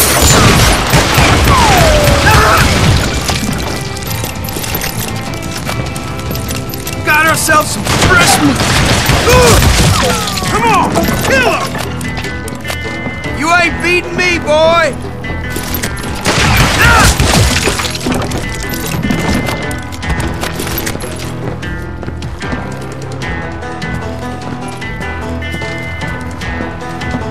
Over there! That's Silas Greaves! What the hell? Blam! He came away victorious, taking down those thieving Daltons.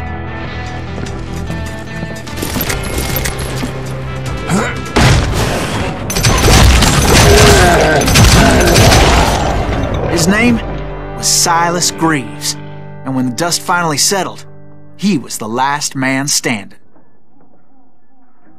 Sorry, kid, but that just wasn't the way it happened.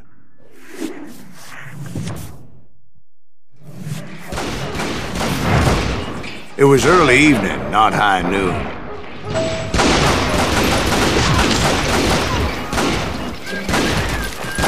I was late to the party and Coffeyville was already up in arms. The Daltons blew up a safe and were all set to hightail it out of there. Those pathetic deputies surrounding the bank were dropping like flies.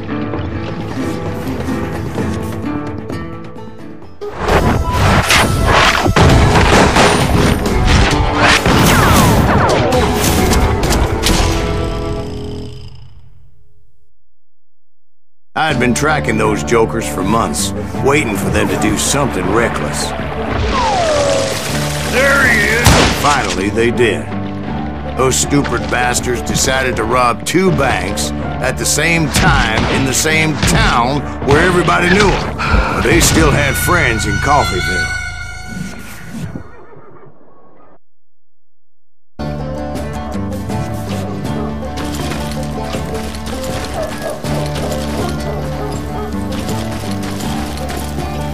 Hey, we got us a hero. Put some holes in him! Those friends came after me like a pack of wild dogs, tooth and nail. They were coming at me from all directions. I caught sight of the Daltons running with the money and didn't want to lose them. Problem was, they knew the town better than I did. And to top it off, I found myself in the middle of another shootout entirely. I think they Did know the who we Daltons are! hole up in somebody's Their house? idea was No, this. it was the Smiths, I believe. They were cousins of the Daltons, and they were shooting at the Browns, who were shooting at the Daltons. Which wasn't any surprise, because those 2 families have been feuding forever. And since the Joneses are related to the Browns, they shot at the Smiths, pissing off the Heimhoffers, whose daughter recently married a Smith. Well, bullets were flying every which way as all the old feuds in Kansas caught fire all at once. There was a hell of a lot of pissed off people in Coffeyville that day. But that's just the way life is sometimes. Shit happens. Brother, I'm gonna make you pay for that. You just met your match. You better hide. Time to fill you full of lead.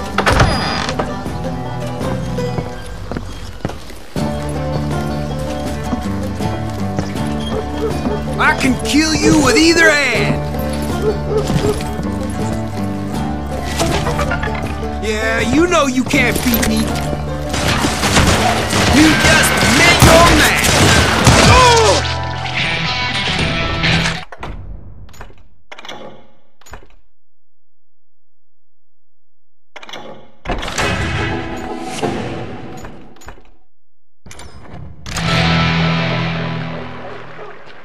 The Dalton boys knew I would never give up. Those Daltons weren't the sharpest knives in the drawer, but they always stood together. They set a trap to slow me down and allow at least 2 of them to escape. The third brother stayed behind to plant me, just in case that trap of theirs didn't work.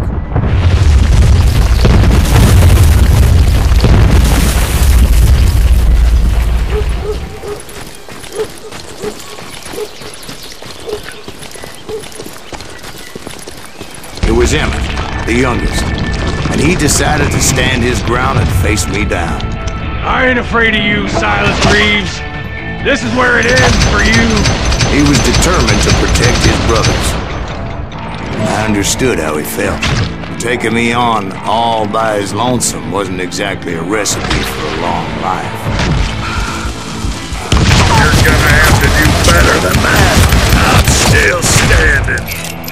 I'm gonna cut you in 2. If I'm dead, no worries. If I'm going out, I'm taking you with me. You just brought hell. But Emmett Dalton survived the robbery in Coffeyville. He's the only Dalton who did. They say he was shot 23 times.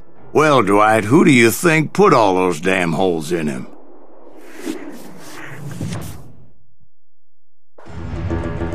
But I have to admit, that boy had grit.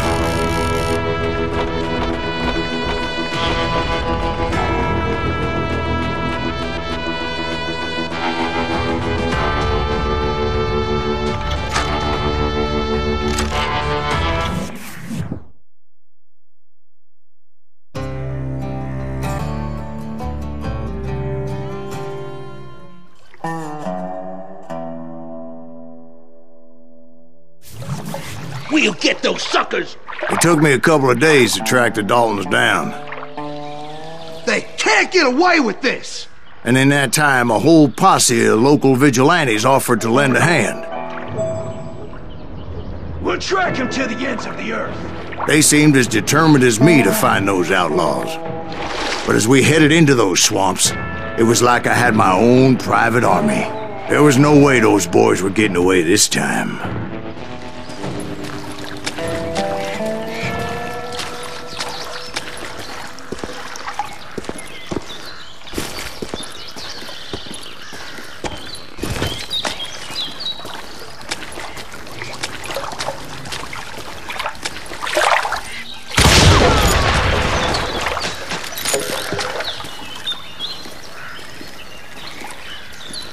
It was early fall, right? Beautiful time of year. At least you had the weather on your side. Not by my recollection. It was damp and foggy as hell.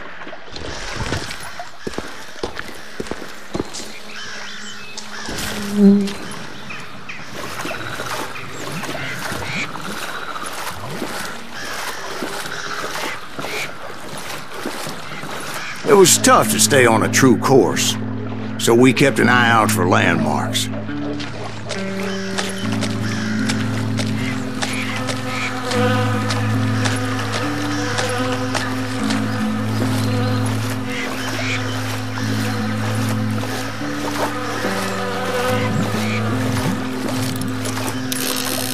It was autumn. The maple trees were in full color, red as blood.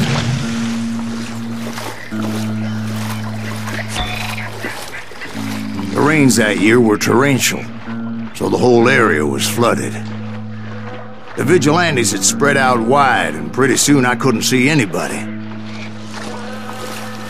Bury them in the swamp! Plant them where they stand!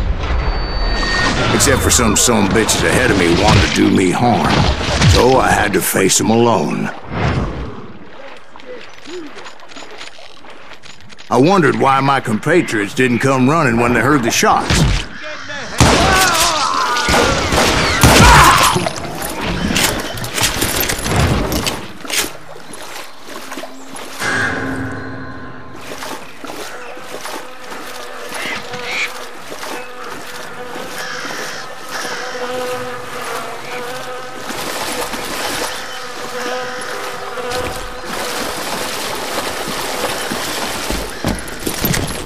So did you find the Daltons?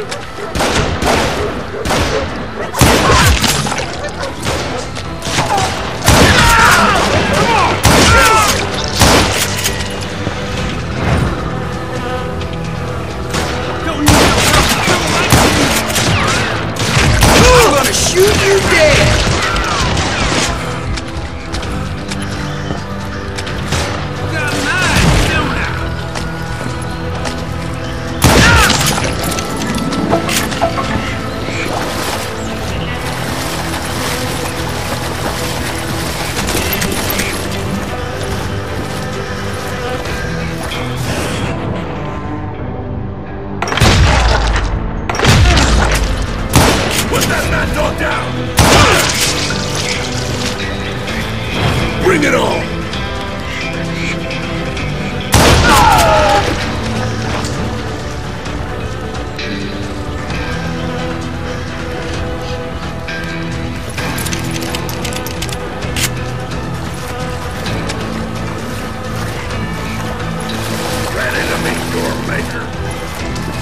Point being, I was under serious attack. I'm dead.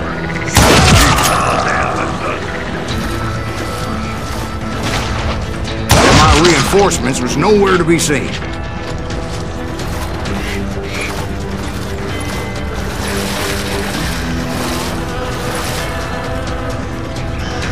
Somebody kill that sumbitch!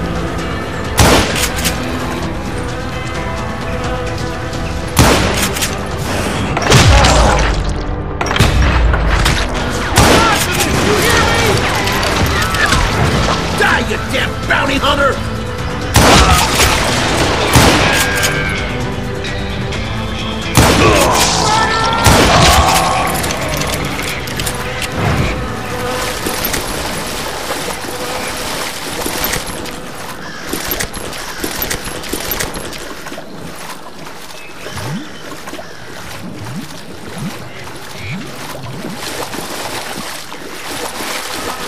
But luckily, a barn materialized as if right before my eyes. I scrambled up top to get a better view.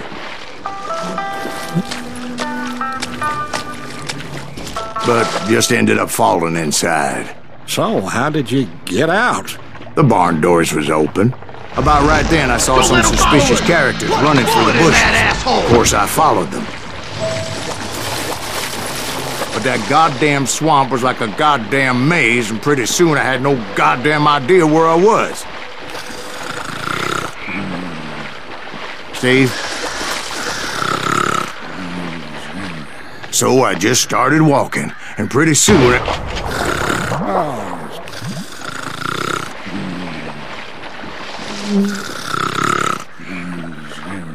Steve?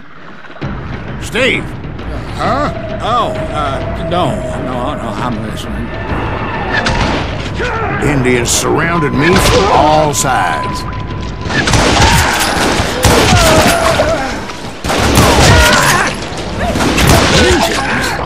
There were Indians? No. I just wanted to make sure Steve was paying attention. Now, where was I? You were following the Daltons through a swamp? That's right. See, Steve? Dwight's paying attention. No, I'm listening. I was just resting my eyes. So, where was I? The Daltons. Right. See, there's a reason so many outlaw gangs are made up of brothers. Being a brother is a very sacred thing. It's a bond like no other.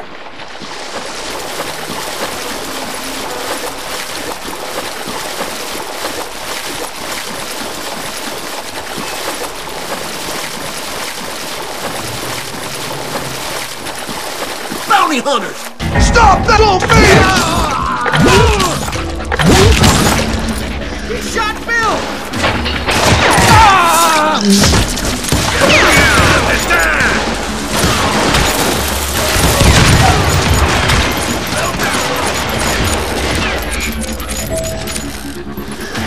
Can't beat us all! Blow in your ass! Just snuffed out his life!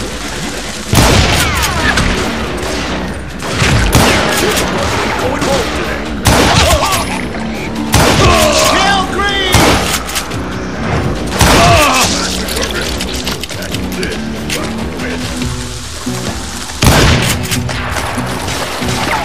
Time for you to go.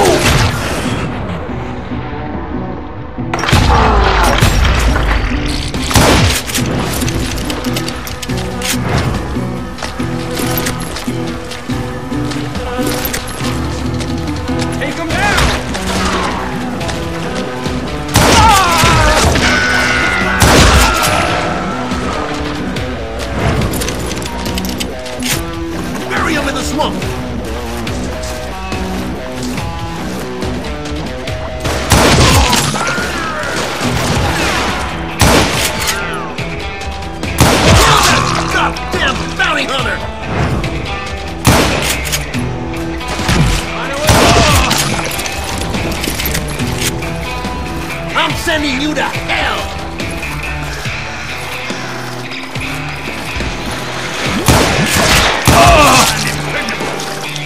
I'm impregnable. Boy, you are shit out of luck. Yeah!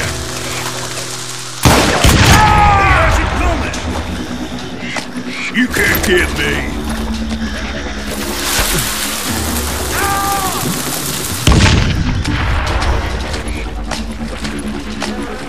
What are you gonna do?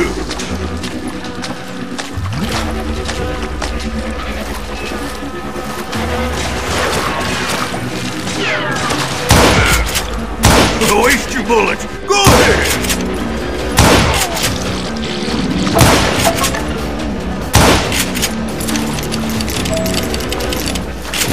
Want to see me do it again? United. I'm ending you.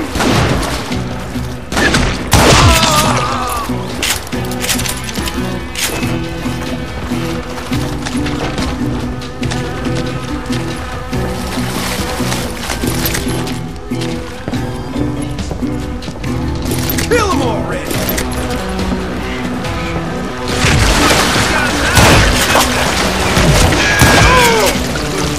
One sorry son of a... You ain't beat me, boy!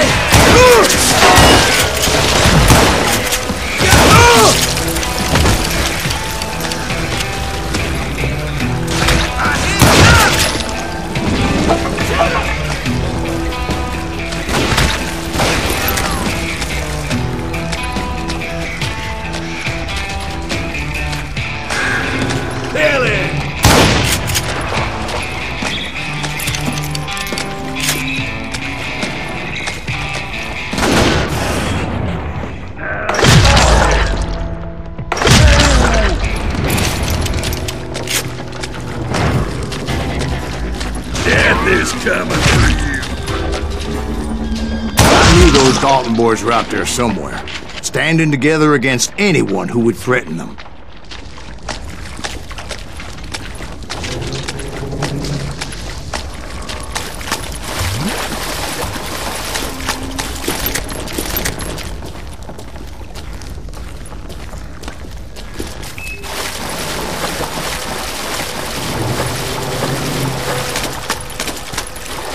And that's when I saw it. A goddamn steamboat. A steamboat? In a swamp? Yeah, Steve, but this wasn't much more than a wreck, really. But how'd a damn steamboat end up in the swamps? Guess it floated off during the flood of '89. Now, was it a stern-wheeler or a side-wheeler? What? Does that really make a difference, Steve? It was a steamboat with a goddamn army on board. It was then that a fusillade of bullets come raining down from on high. And those vigilantes who accompanied me weren't anywhere to be found. But among those men that were shooting at me, I thought I saw some familiar faces.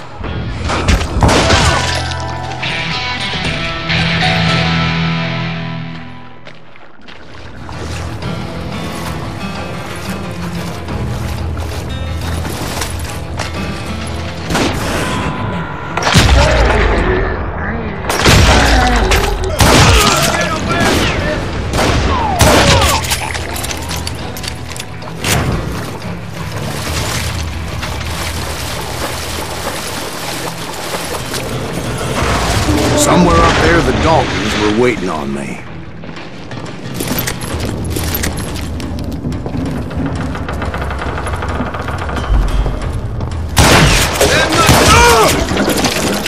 I can kill you with either hand! Sounds like you don't give up too easy.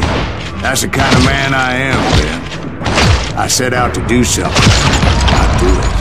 Surrender just ain't in my nature. Plus, I'm stubborn as hell.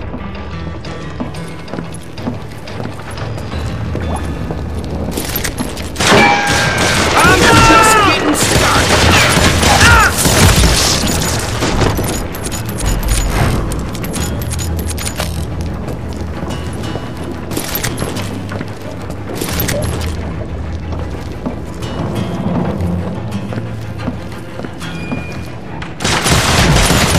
brother. I'm gonna make you pay for that.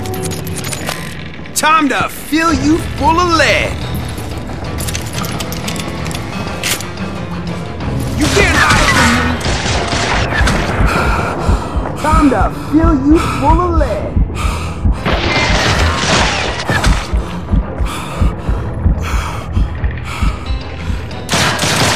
I'm gonna... Oh!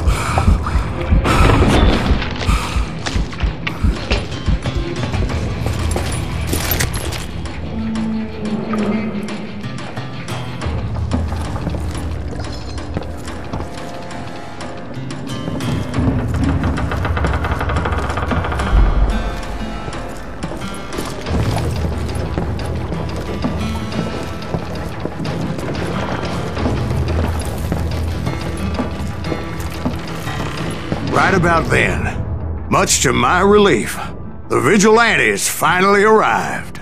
Their leader motioned at a cabin in the middle of the top deck, pointing me directly at the Daltons. I finally had them, after months of dogged pursuit.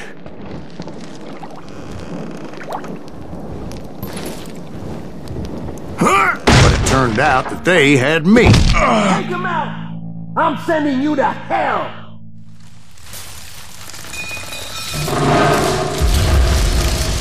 The Daltons had played me like a fiddle. Apparently, the vigilantes were on their damn payroll. But finding my way out of a burning labyrinth proved to be quite a challenge. It was a riverboat, right? I mean, it's not like it was a goddamn ocean liner. Well, yeah, but I was in a Did you hear about that ship that's gonna launch next year? Largest one in the world. You're talking about the Titanic. If you ask me, it's too blessed big. I don't think it'll even float. So anyway... Don't be stupid, Steve. They know what they're doing. They say that the Titanic is unsinkable. Oh, God. But getting back to that steamboat, how'd you get off it, Mr. Greaves? I took in a lot of smoke that day, so I admit my recollection might be a bit hazy. But somehow I managed to finally disembark. I was coughing up smoke and pretty damn pissed. I was done playing games with those boys.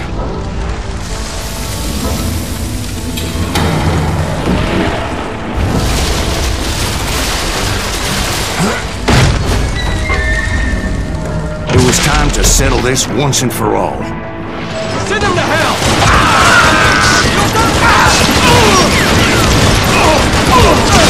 Someone kill that bastard! I see him!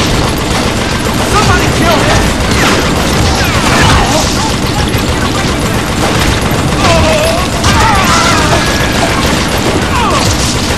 Kill that goddamn bastard!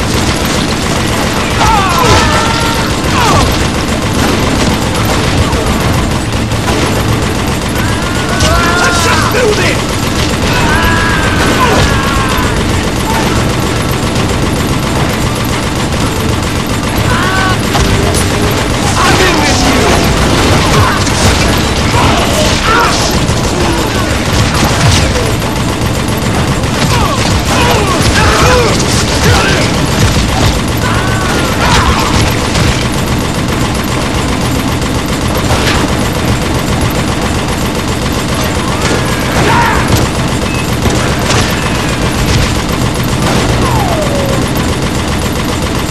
Bob and Grat weren't about to come at me one at a time.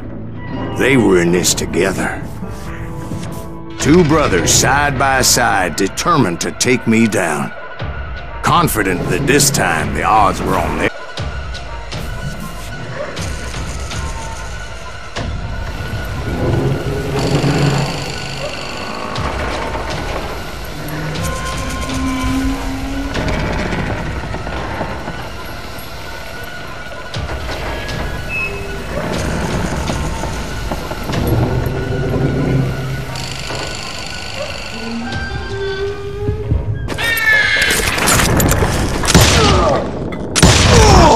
They got it wrong.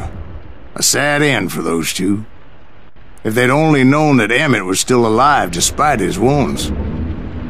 Paroled 14 years later, he moved to California and sold real estate and lived off the legend of that fateful day.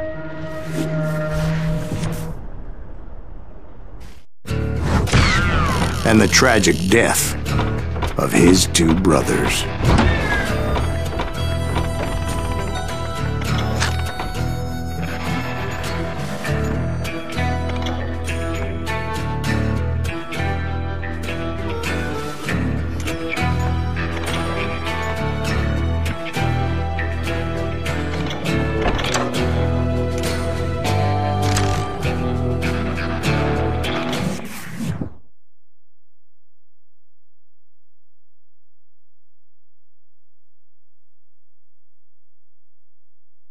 My own brothers died tragically as well, truth be told.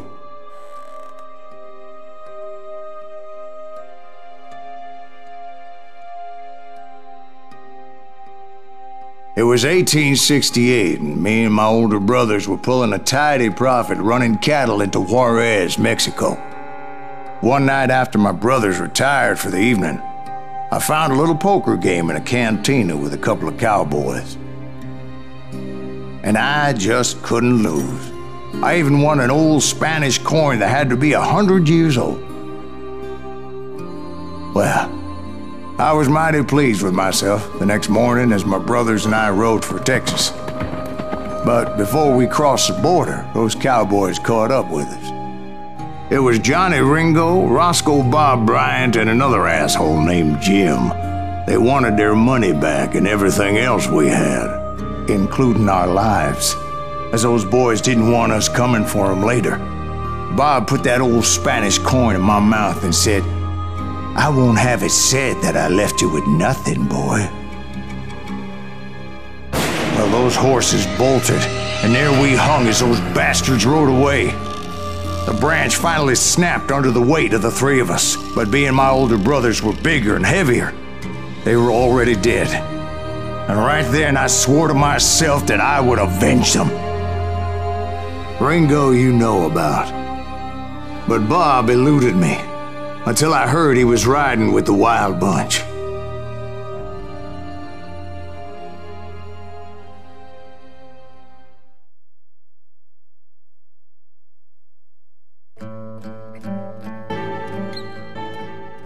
I'd been on their trail for months, ever since they left their hideout in the Bighorn Mountains. Led by Butch Cassidy, they were a loose association of outlaws who robbed banks and trains from Colorado to Montana. Among them was the Sundance Kid, and that murderous hombre I was tracking, Roscoe Bob Bryant. Were you a part of that giant Pinkerton posse after the Wild Bunch? No, boy. A circus like that would have slowed me down. Besides, I wanted Bryant all to myself.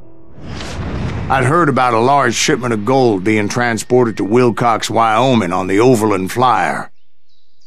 I figured the Wild Bunch would likely hit such a treasure, and by God, I figured right.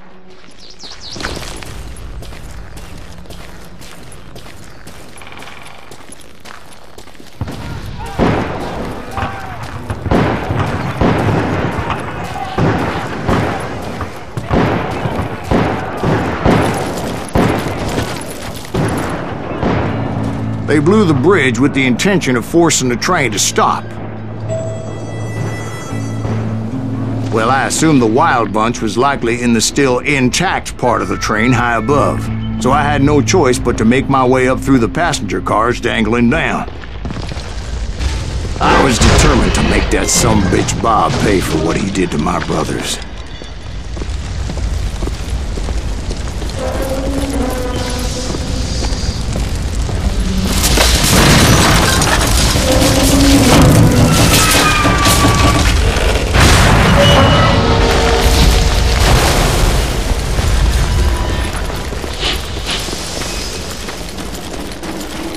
My ears are still ringing from blowing up that ridge. What'd you say? I can't hear a god. Well, I made my way off unscathed and came upon a few members of the gang and had no choice but to dispatch them. From there, I had to negotiate an even more precarious route. First, I would need to get my ass out of there.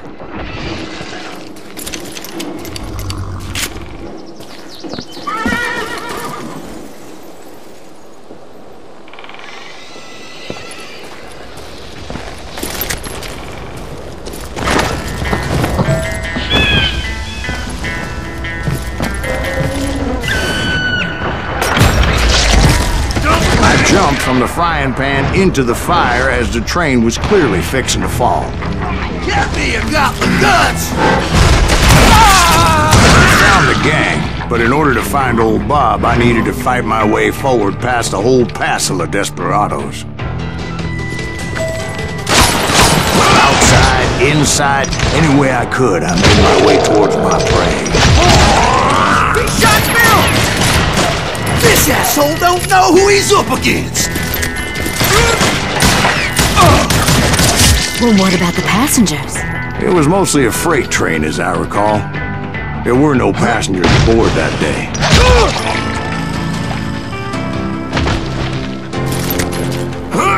Good.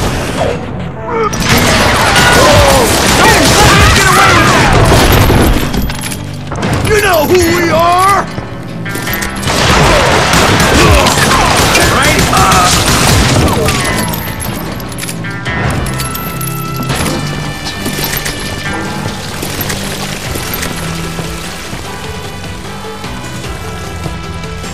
As I mentioned before, I am not fond of heights. But I was too busy dodging bullets to worry about falling to my death. Odds were I was likely to die that day anyway. So I was determined to take down as many of those bastards as I could. Kill that pissant!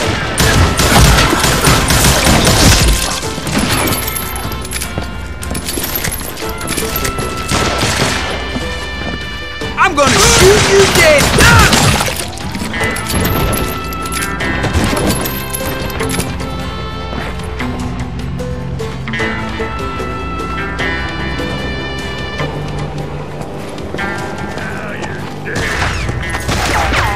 Still standing. Dead. Times it was like shooting ducks in a shooting gallery. The only difference is these damn ducks shot back.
I kept hoping the law would show up and give me a hand. You mean like that giant Pinkerton posse that I read about? Did they come riding in, guns a-blazing to help?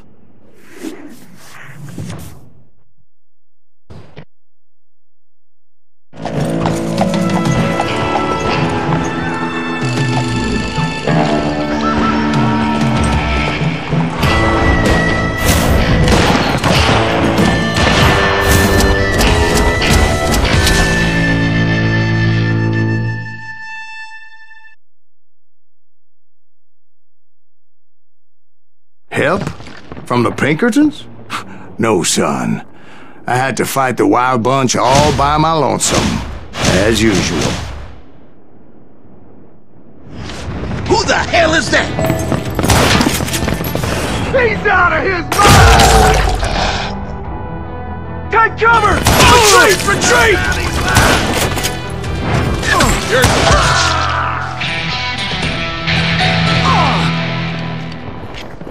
He's killing everybody! You ain't seen the likes of They'll me. kill us all! Time to time! You're gonna have to do better than that.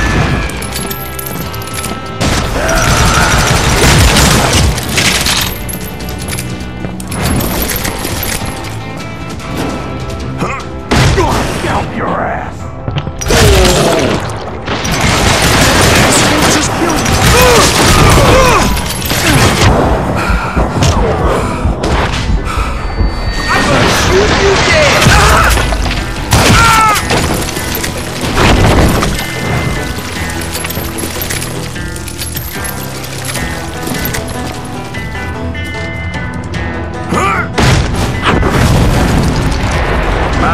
is those dime novels didn't portray this as it happened, did they?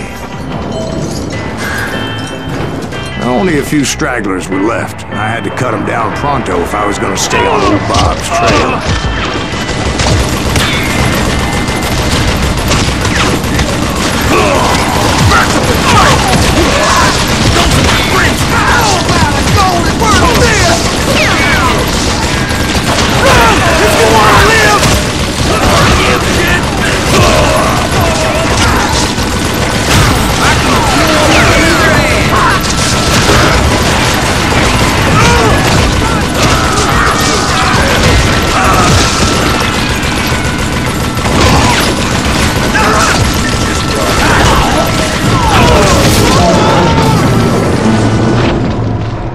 Once I silenced all those guns, I went searching for my nemesis, determined to finally have my justice. But the only survivor who welcomed me was George Flat-Nose Curry. Who was he? The fastest gun in the gang. Right after Sundance, I mean. And Kid Curry.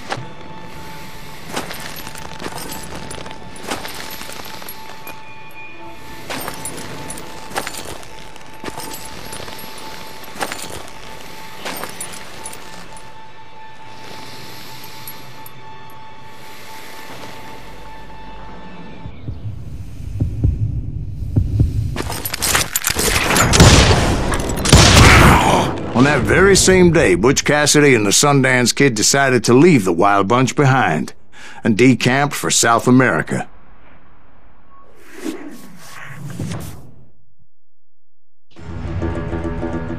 They ended up living down there for many years, but I'm sure you already know all about that.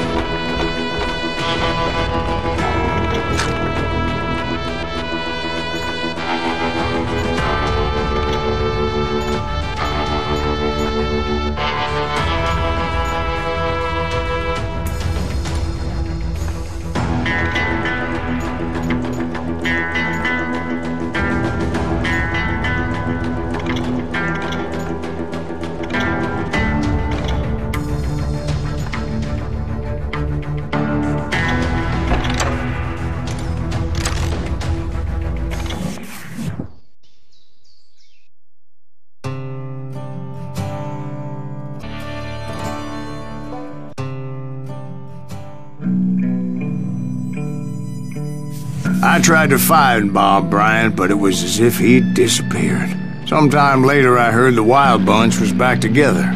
Kid Curry escaped from jail, and now he was running the whole shebang. So I took to their trail, as I was still in pursuit of my brother's killer and hoped that he was back with him.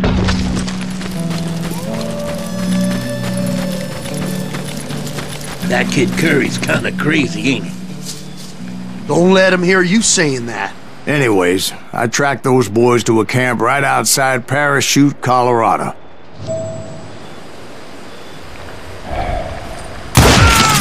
Who's shooting at us? We're under fire! Being outnumbered, I didn't bother with a warning shot. I just started taking those bastards down. This sumbitch is pissing me off!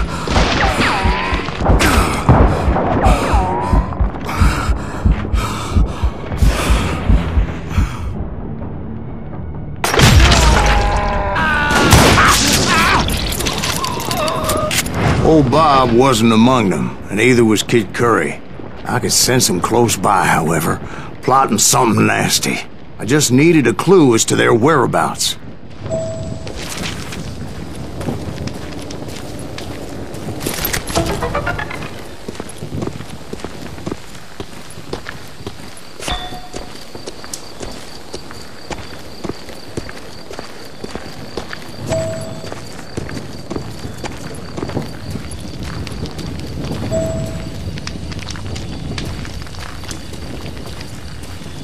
I found one. A map with their bold plan clearly marked. This time they were fixing to blow up a train trestle. Property of the Union Pacific.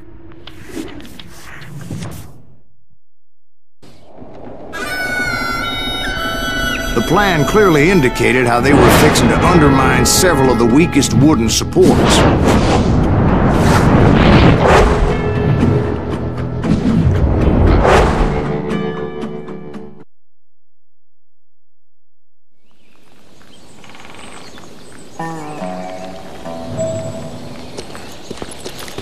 Kid Curry was considered the wildest of the wild bunch. It was said that he fathered 85 bastard children, though some say it was only 5.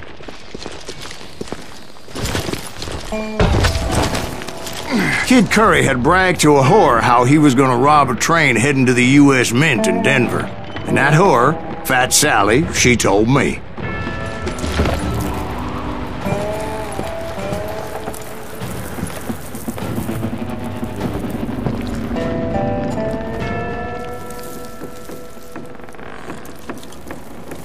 The bridge was rigged with dynamite, so I decided I'd best be careful confronting those bastards.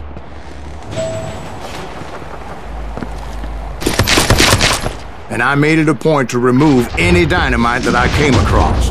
A moment later, I saw a ladder that somehow had escaped my attention. Don't you blow us up now. Don't worry, I know what I'm doing.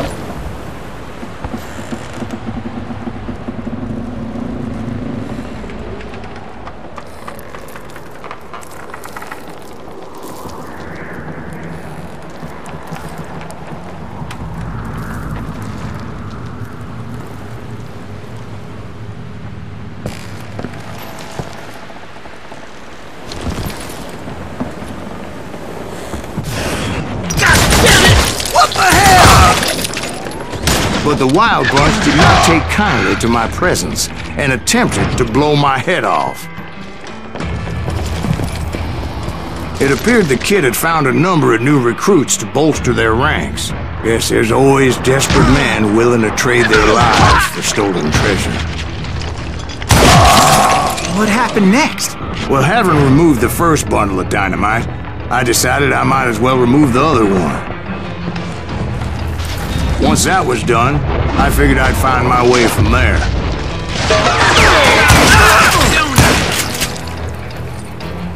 Time to fill you full of lead!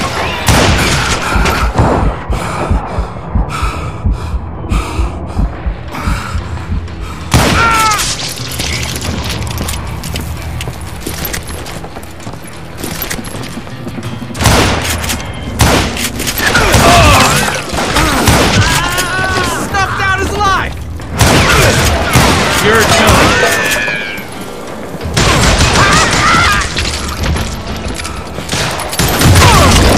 They shot Bill! Kill him!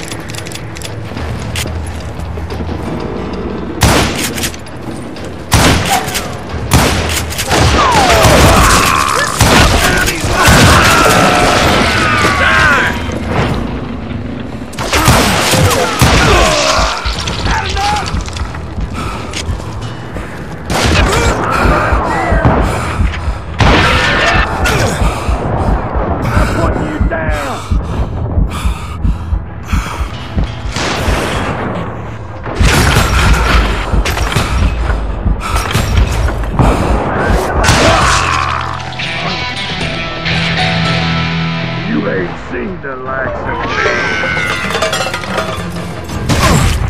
And this coming for you. So, what happened then? Had to remove more of that damn dynamite.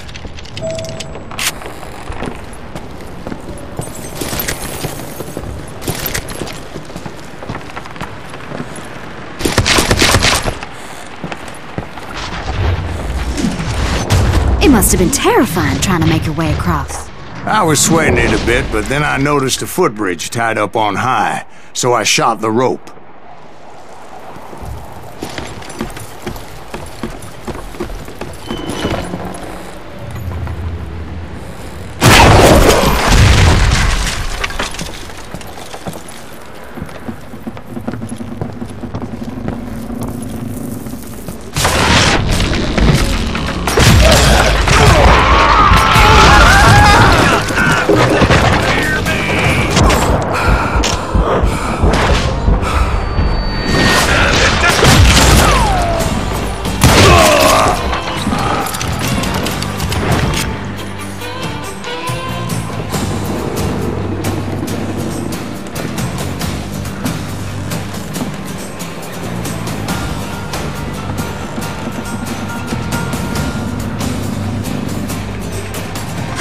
So that was all the dynamite?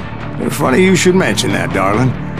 As actually there was a fourth charge impeding my progress.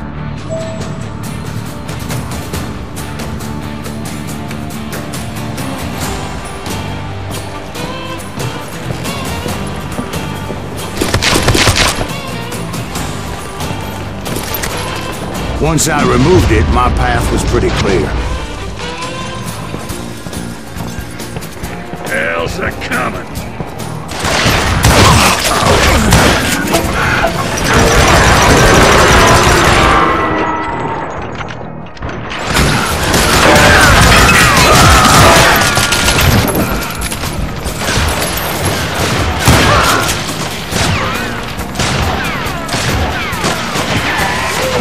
You down!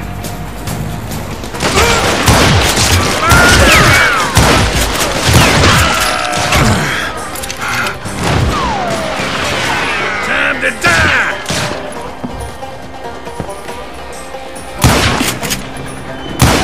Don't let him get away with that! Would somebody kill him?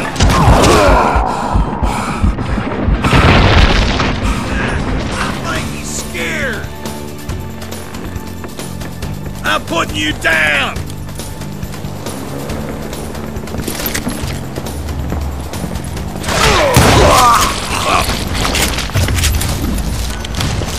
So I proceeded onward and realized that that way just wasn't gonna work. I needed an alternate path forward.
Luckily, I found a cave, and as I made my way back to the bridge, I saw something that concerned me.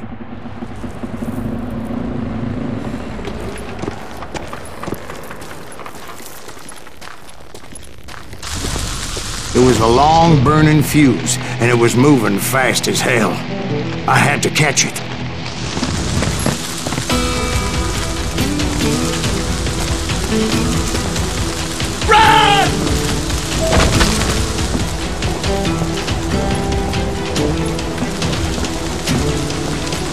The burning fuse was so damn quick, I had to run like the wind.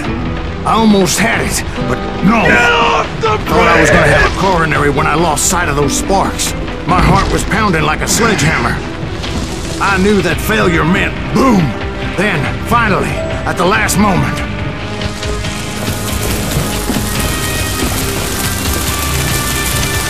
Whew. Of course, I was successful, or clearly I wouldn't be talking to you folks here today. Naturally, I removed that last dynamite charge. Well, it was a touching reunion. But by this time, I was thoroughly exhausted and dragging my ass as I was not a young man anymore.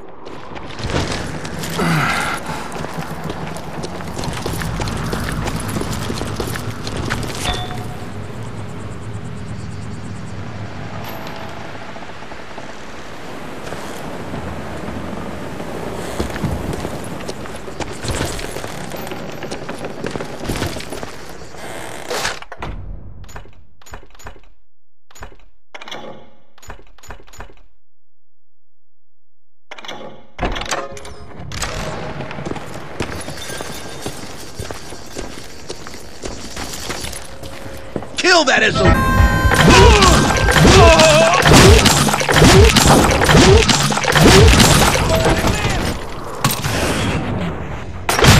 Hell is that guy?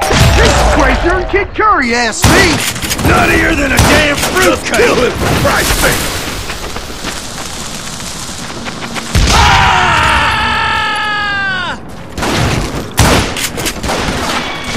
Let's see what you got!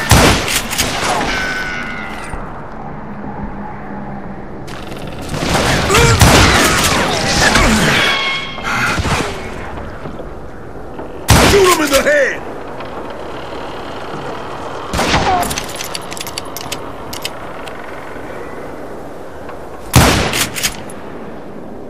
Time for you to go!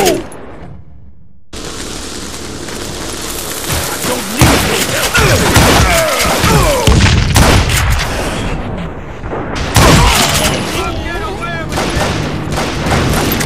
That's it for you!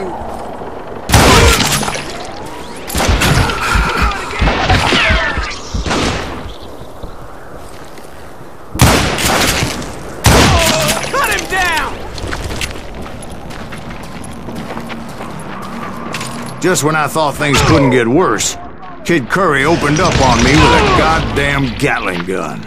It was hidden in this tunnel and pretty well shielded.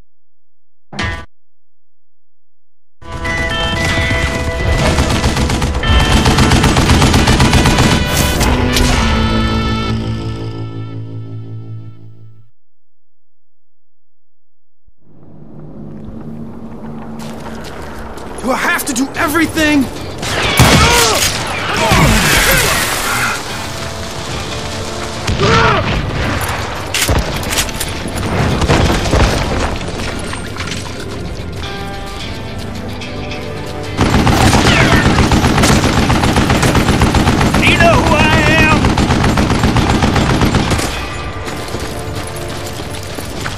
Luckily, I had located some dynamite. I still, however, had my work cut out for me. Stand still so I can kill you! Hold him off while I reload!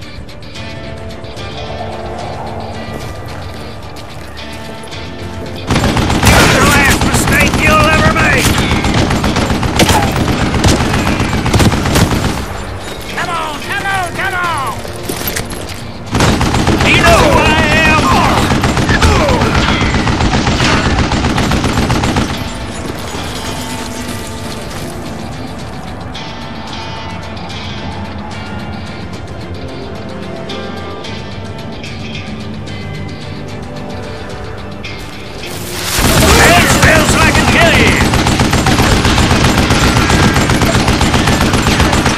Stupid contraption!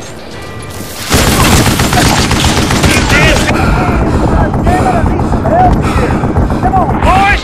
Take this sumbitch out!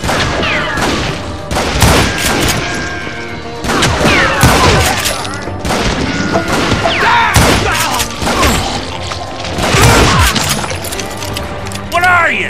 Yellow?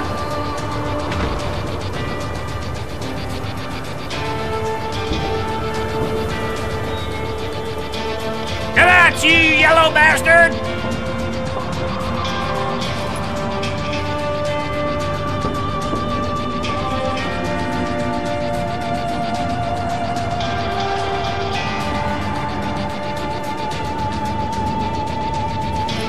Time for you to lay down and die! Hold him off while I reload! You'll ever make!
brought that tunnel down. And that's when I met Kid Curry himself. He had decided to stop pussyfooting around and deal with me personally.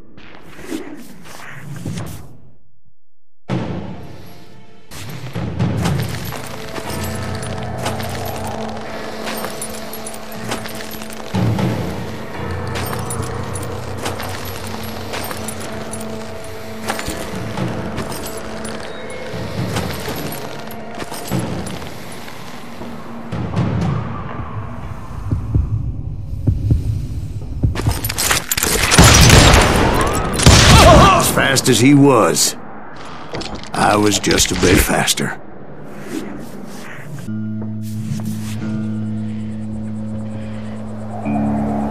He shouted at me. "Is that what this is about? Bob went with Butch and Sundance to South America.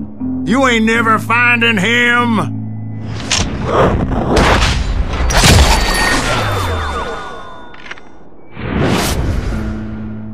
Those were his last words.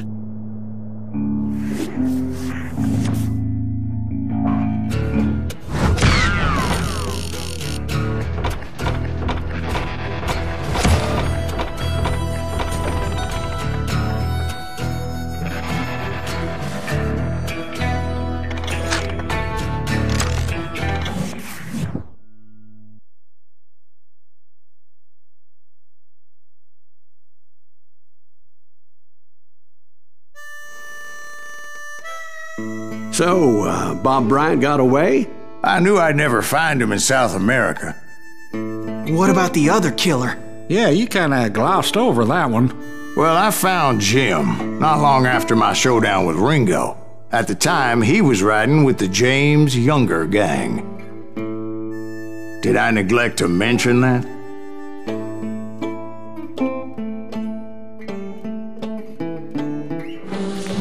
Jesse James? The greatest outlaw who ever lived? Jesse and his kin rode with Quantrill when he raided Lawrence, Kansas, and killed near 200 people, boy. Nothing great about that. And from there, him and his brother went on to rob banks and trains from Kansas to Missouri. Which is why there was such a rich bounty on their heads. 40 grand for both of them, dead or alive. That's one hell of a payday.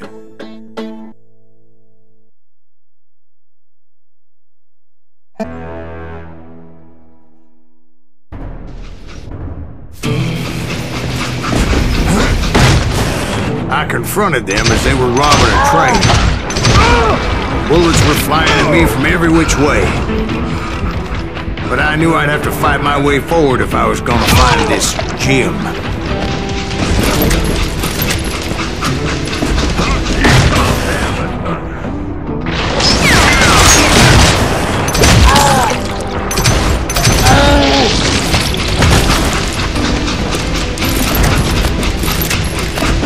I'm gonna blow your head off. If I'm dead, so are you.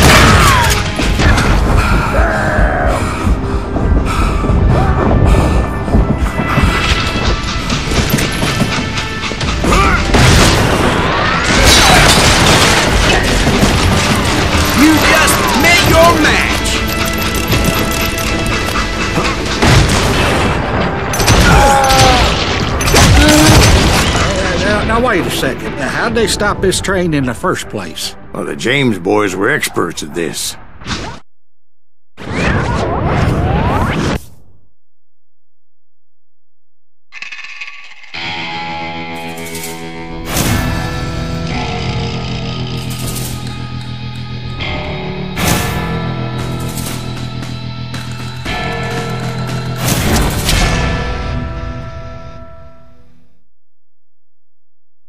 They hopped a freight train, having heard there was a big payroll in the express safe. So, I hopped the same train.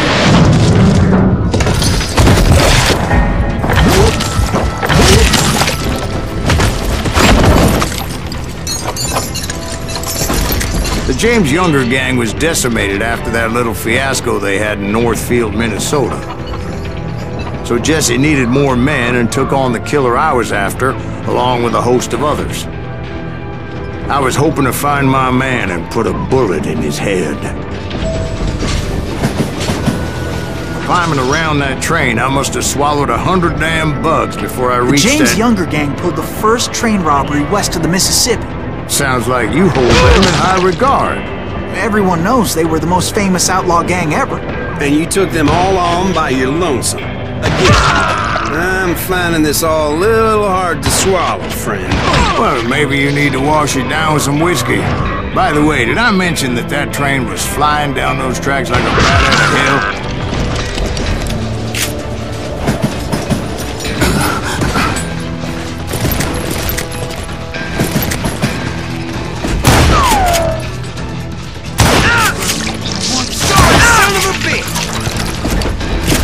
You just met your match!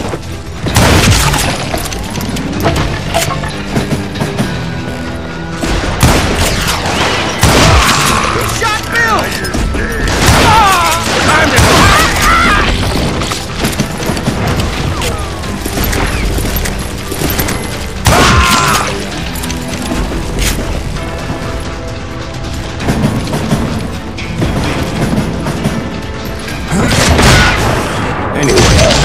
Excuse me, man. Where would I find the gentleman's facilities? Suddenly I have an urgent need to drain my one-eyed snake. Well, I've had more than a few drinks, and I've been sitting here for quite a spell. Right through there. Let me show you.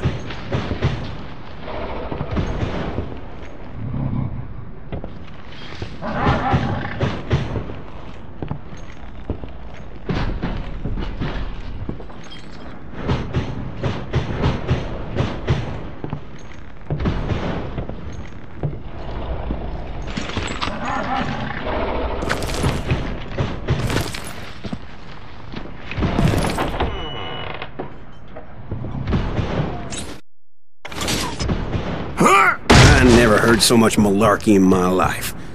You think he's bullshitting us? You don't think he's Silas Greaves? I think he's just some old drunk looking for some free liquor.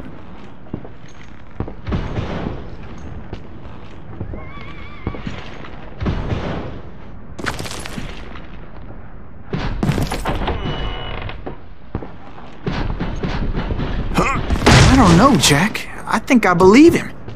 You don't think he met Jesse James? Boy, you gotta be kidding me. That story makes no sense at all. Jack. I mean, you gotta be 2 bricks short of a load to believe that cock and bull story. I don't agree. Jack, lay off the bar. But you seriously think that tired old man went toe-to-toe with Jesse James? Well, that's better.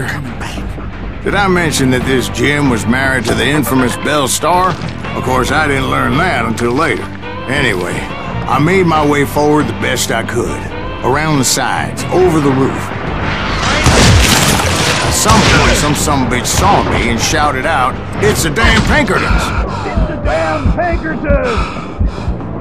Now, I never worked for that limey cocksucker, but I guess they assumed I was one of his assassins.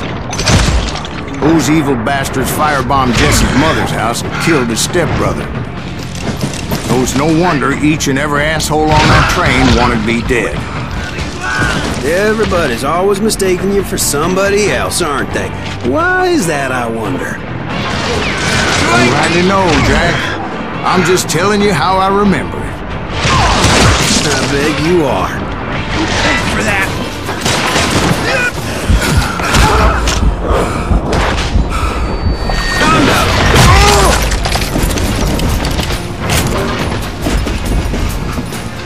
You can't hide from me. I can kill you with either hand.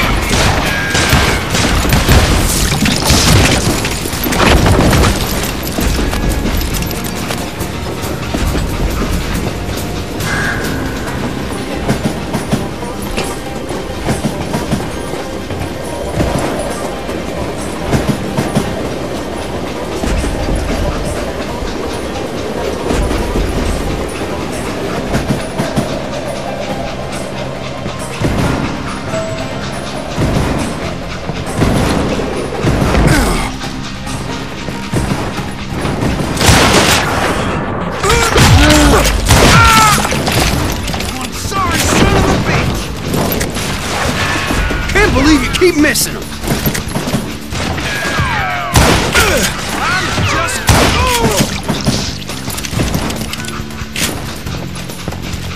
Kill them already! I came across a flat car piled high with logs and had to come up with a creative way to make my way forward.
You're done.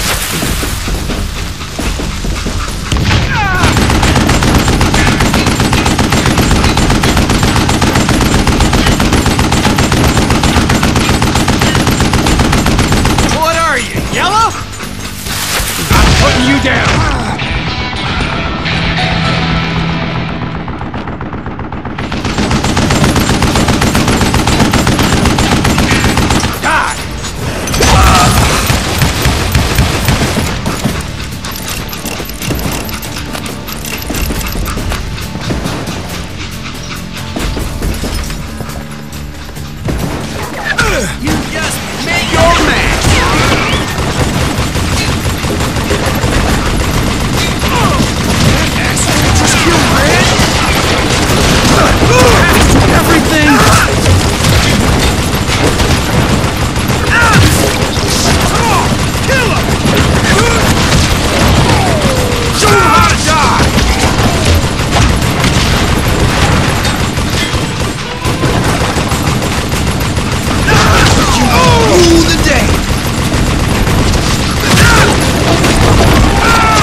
I was looking for Jim and shooting any son of a bitch stupid enough to get in my way.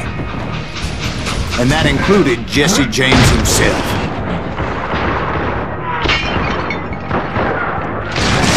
I'm gonna shoot you dead!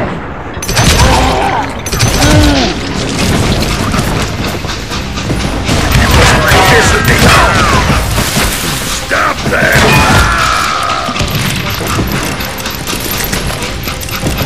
We sure were a lot of men determined to die that day.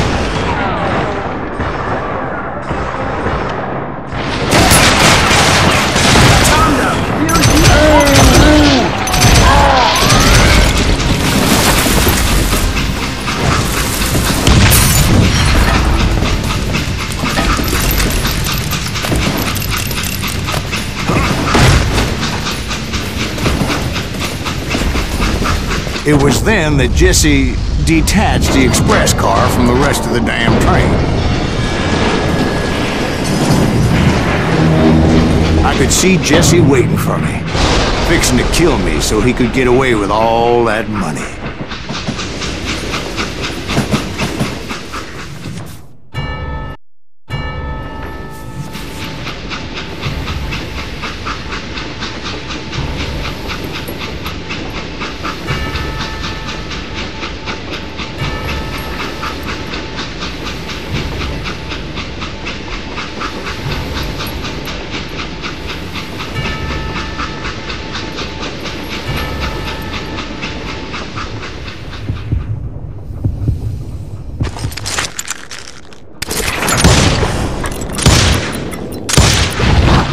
Yeah, I didn't kill Jesse James. Just wounded him bad enough to convince him to hang up his guns. What about that Jim fella? What happened to him? I figure he was up front with a gun to the engineer's head. That bastard slipped away again. I'll tell you how I got him. But first I need to wet my whistle.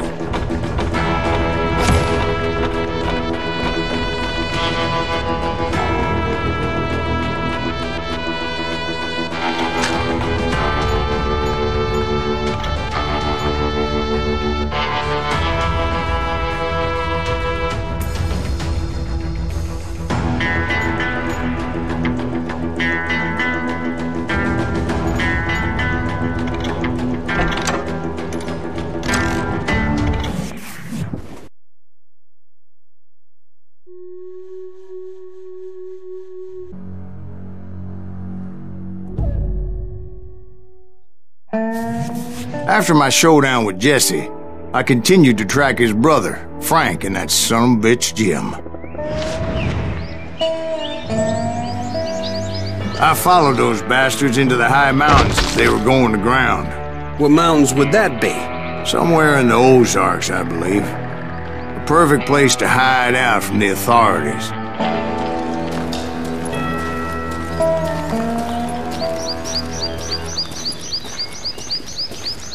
In fact, before I could find them, some Indians who fled the res and were hiding out from the military found me first. They probably thought I was a cavalry scout and didn't want me telling the military where they were. Indians? They could have been Cheyenne, but there was all sorts of renegades roaming the landscape back then.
Hey, how about another whiskey, Ben? Nothing better to soothe the troubled soul.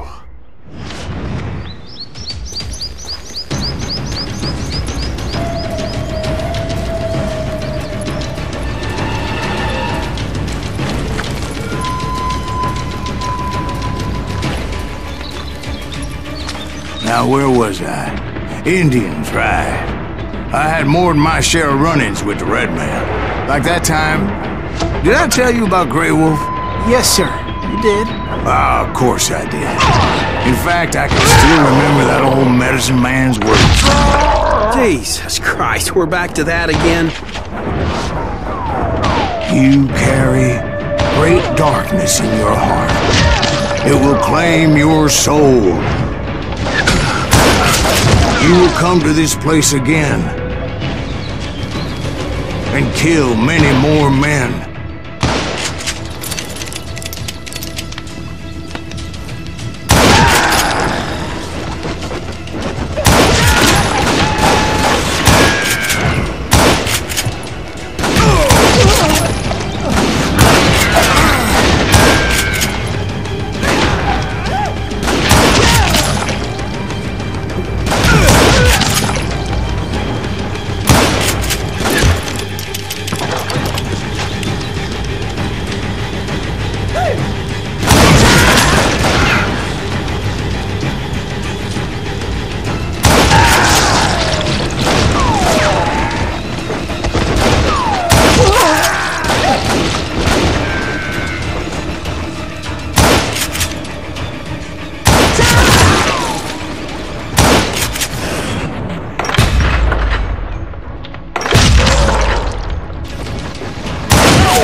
Until it consumes everything you are.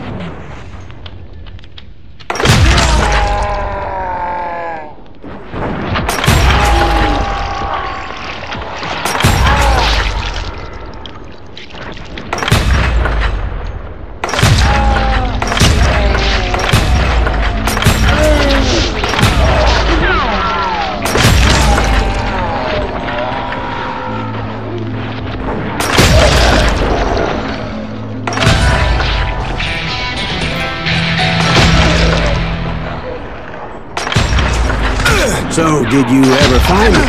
Who? The man you are after. Let me ask you something, Ben. You ever think about death? Mr. Greaves, are you all right? Ooh, death. Oh, death. Won't you spare me over till another year? What is this that I can't see, with ice cold hands taking hold of me? Well, I am death, none can excel. I'll open the door to heaven or hell. Oh, death, someone would pray. Could you wait to call me another day? Oh, death, won't you spare me over till another year? So are you gonna answer the question? What question is that? Jim Reed. Did you ever find him? Reed was indeed that son-bitch's surname. That's right, Ben. A despicable character. I remember him laughing like a hyena that cold morning they lynched me and my brothers.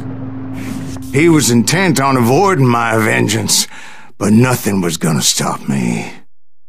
Nothing.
I'm guessing Frank James believed I was responsible for the demise of his brother Jesse. I couldn't really disagree with the man, as I thought Jesse was dead then as well.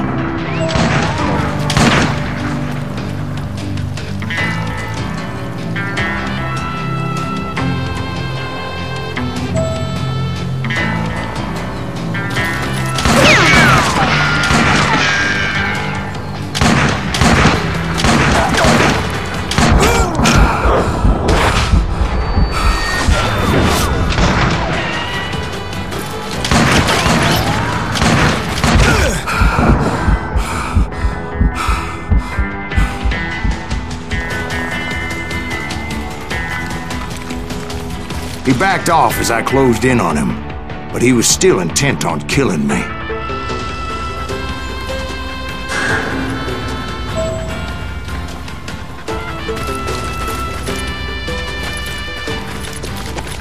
And when I closed in on him again, he backed off again, looking for a better angle on me.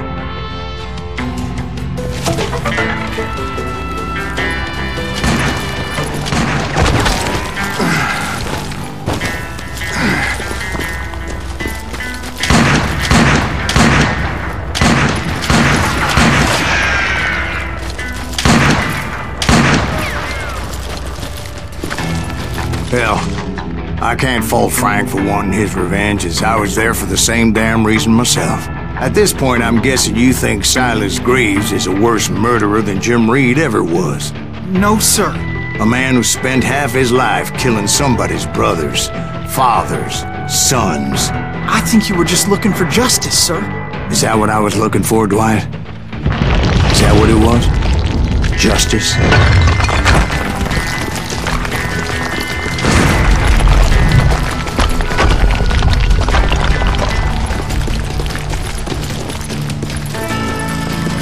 Isn't that why you were hunting the James gang? The James gang?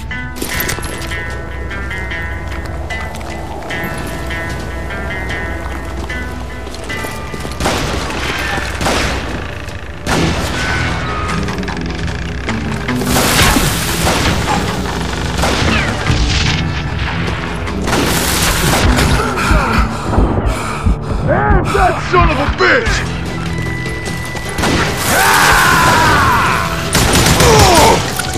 Take him out! He's just one man!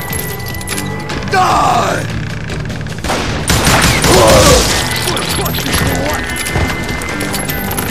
You're gonna bleed!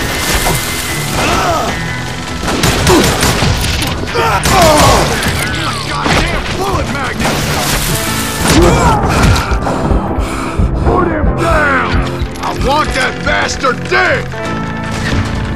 I'm gonna blow your damn head off! Your forearms are slow as molasses!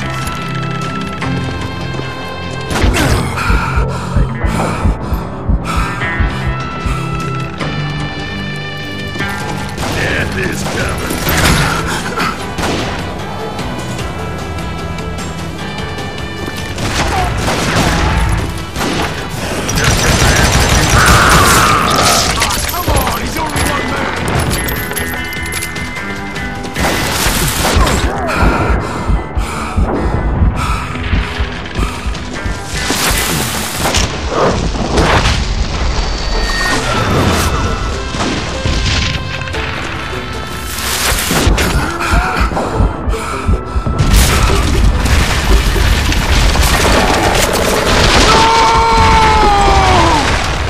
Shack?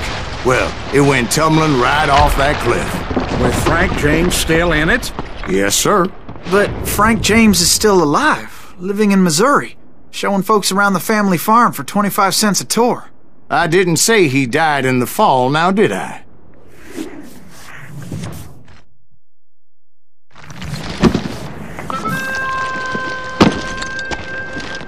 I'm done with this damnable outlaw life! Kill me, don't kill me, do what you will! At this point, I just don't give a shit.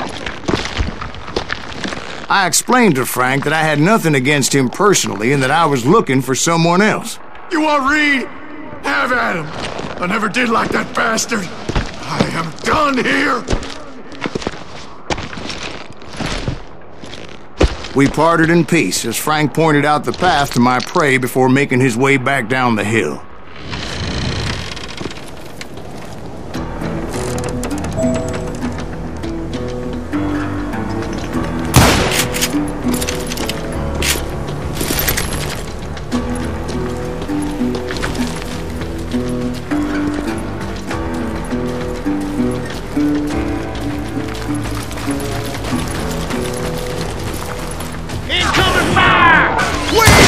So what happened with Reed? Well, I finally found the last of the gang hiding in a nearby cave. First, I had to dispatch the lookouts, as I was determined not to let that murderer escape my revenge again. Can't believe you keep missing. That's right. But rather than wander in willy-nilly, I decided it would be better to smoke that sumbitch out. "Hey, Reed!" I shouted. "No wonder you're so ornery. Can't be easy being married to Belle Starr. While you're off providing for the family, she's spreading her legs for every Tom, Dick, and Cole Younger. Not an attractive woman exactly, but very friendly. At least she was to me." Son of a bitch!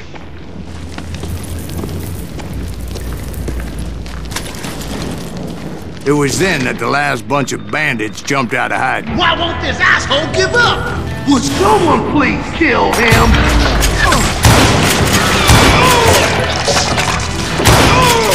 You just met your man.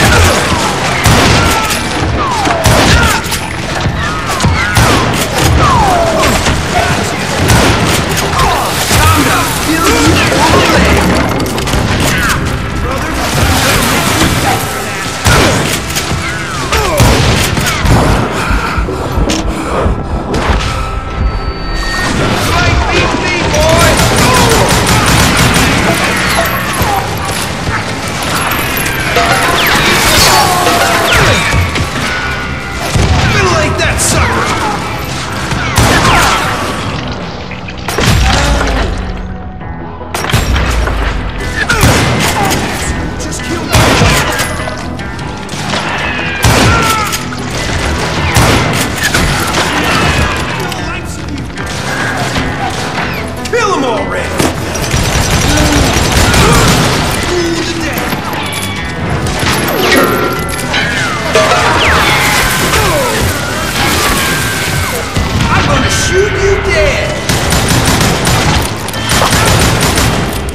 Eventually, it was just me and Reed.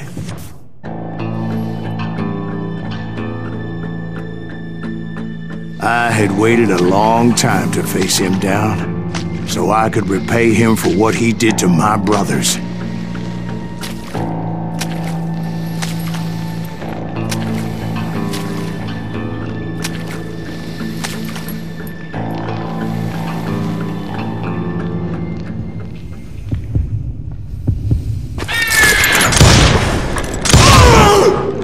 And repay him I did.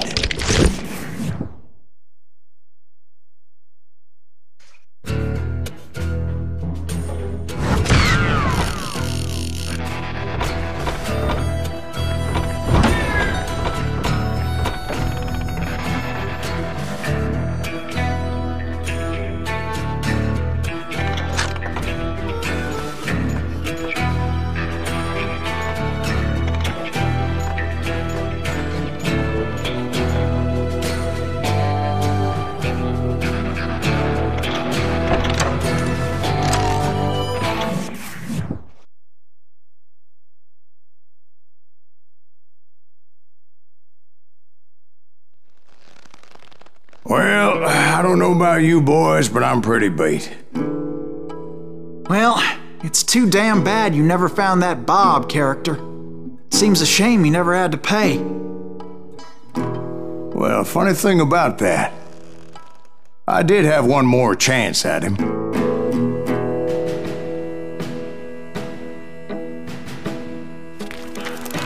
Six months ago, I heard that Butch and Sundance were back in the States and had gathered up some of their old gang. I tracked them down, hoping that Roscoe Bob Bryant had returned with them. So you're saying they didn't die down in Bolivia? That's what I'm saying.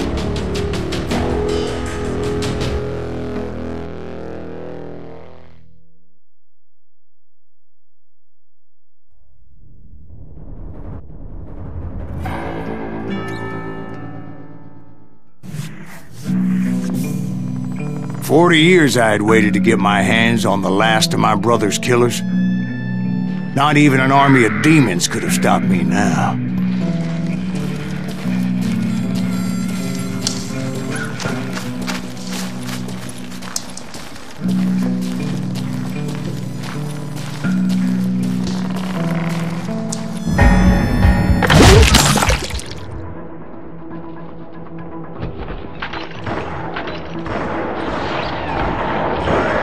Both Johnny Ringo and Jim Reed fell fairly quickly.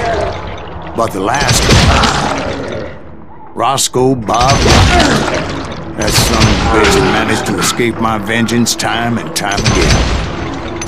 I couldn't even be certain I'd recognize him after all those years. By now, he had to be close to 70. But for all you know, he could have been dead. That thought had indeed crossed my mind, as did others.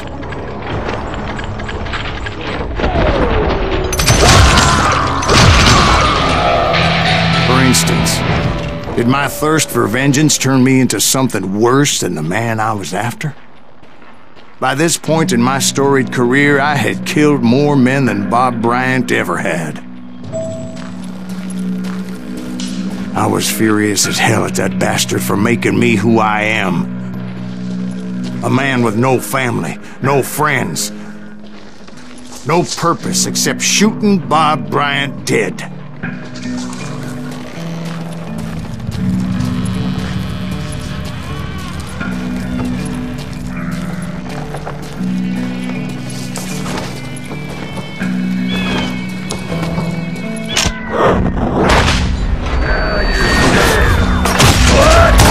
Nothing stopped me from taking his life. I'd been after that killer forever, from the time I rode with Billy the Kid.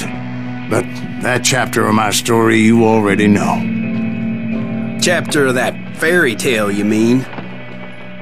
Suddenly it was 1910. There I was, an old man roaming a ghost town dead almost 2 decades.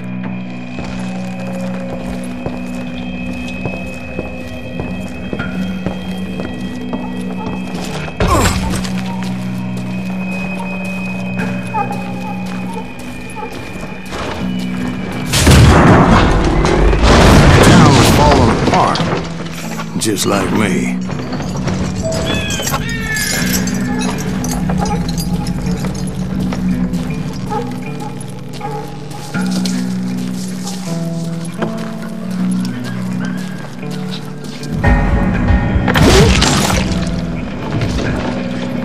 But I wasn't about to call it quits.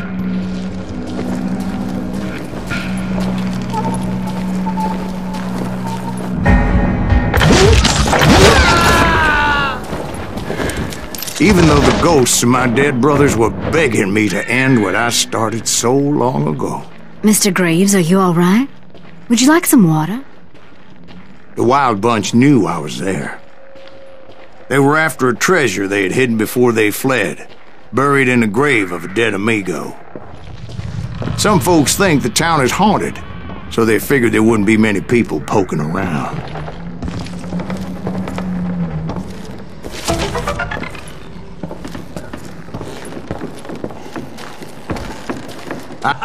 This is gonna hurt!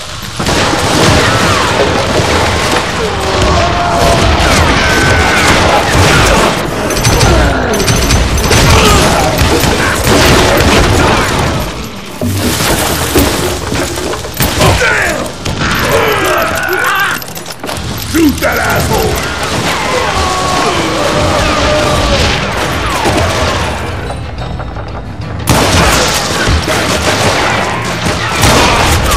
You ready to buy?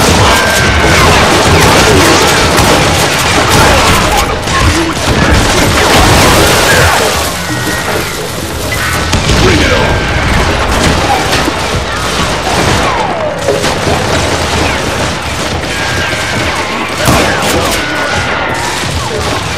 Let's see what you got.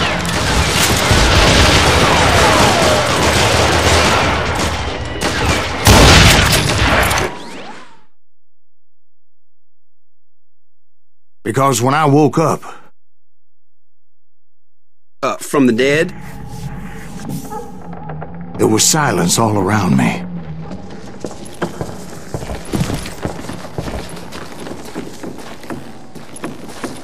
I could swear to God I saw Billy then.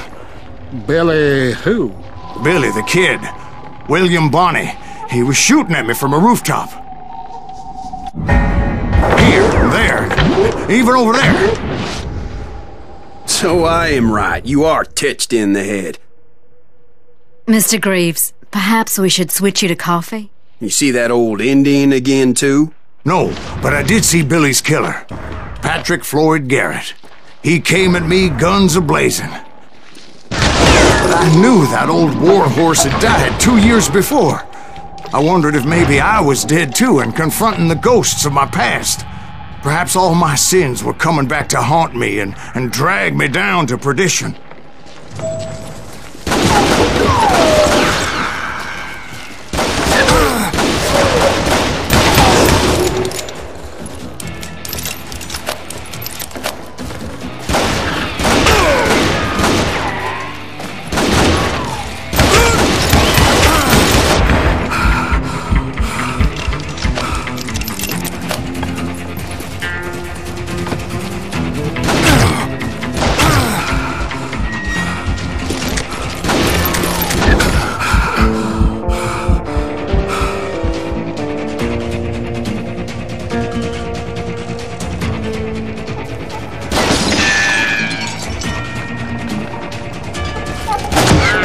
I saw Henry Plummer throw dynamite at me.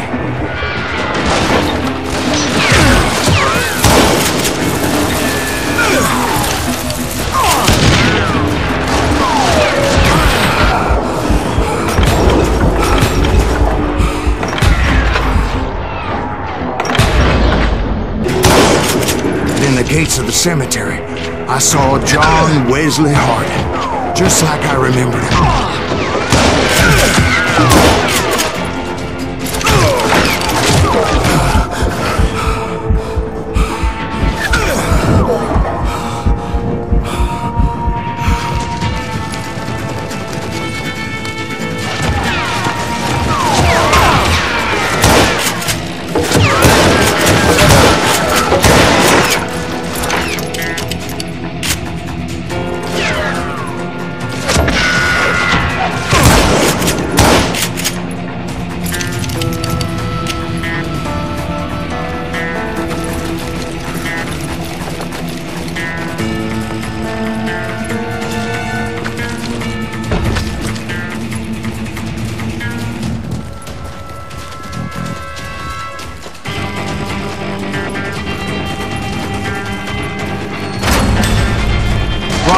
Appeared with his terrible double-barrel shotgun.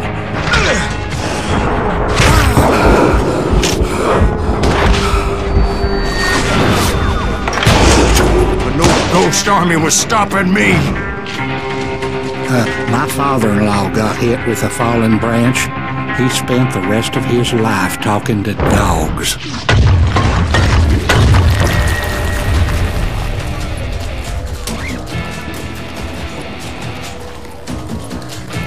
Newman Hayes Clanton, William Brocious, John Peters Ringo, they all wanted me dead.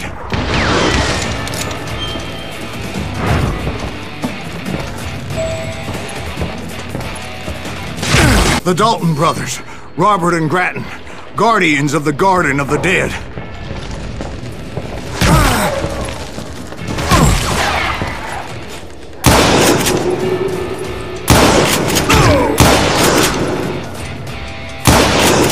George Curry and Harvey Logan, alias Kid Curry, both thirsty for vengeance from the great beyond.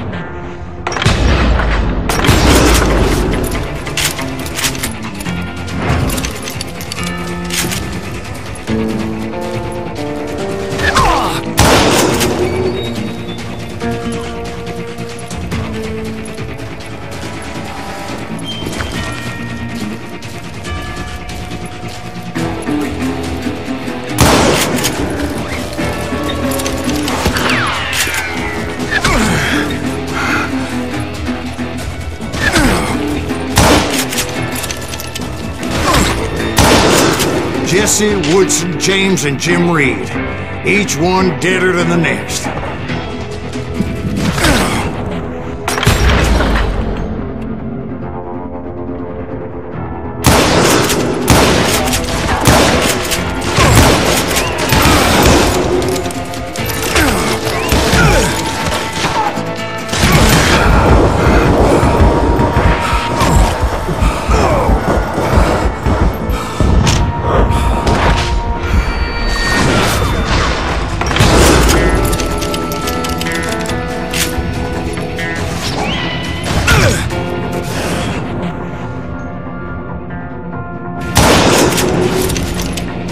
Finally, I saw Harry Alonzo Longabaugh. The Sundance Kid?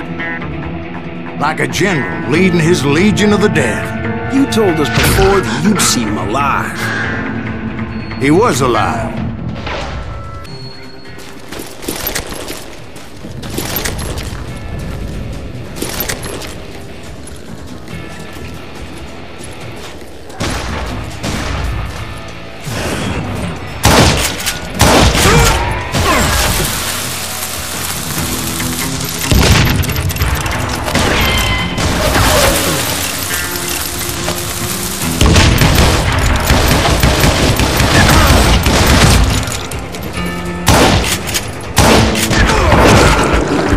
Voice called to me from afar.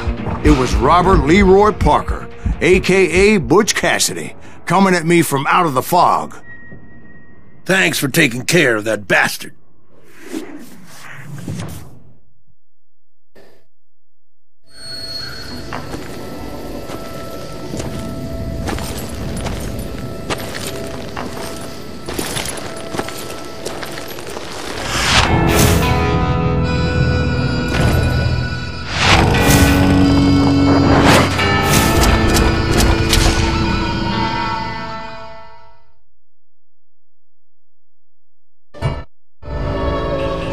But the kid wasn't quite deceased. Not yet. Takes more than one little bullet to kill the likes of me, partner. Those two looked like they hadn't seen each other for quite a while. Clearly, they were no longer amigos. Shit. I was hoping I wouldn't have to kill you. You won't have to, Butch. I'm killing you first. I asked him about Bob Bryant, but they were too busy with their own heated conversation. Let me get this shit straight. You want my money and the love of my life? You frittered it all away, Butch. Eda's mine. So is that damn money. I didn't want to shoot anybody until I had an answer to my question, but those boys didn't give me much of a choice.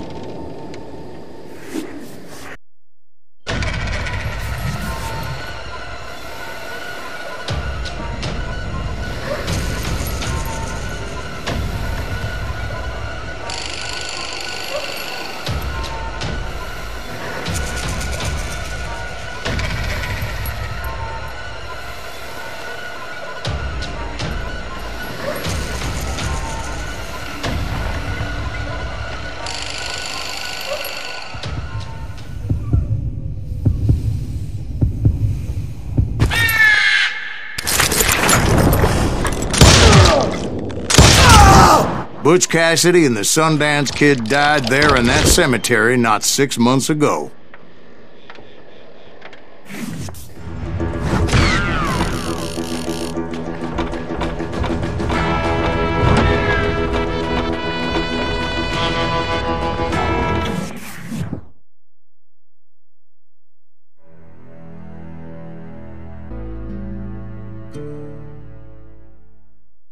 Butch Cassidy and the Sundance Kid were killed by the Bolivian army. Everybody knows that. That's the legend, but it ain't the truth.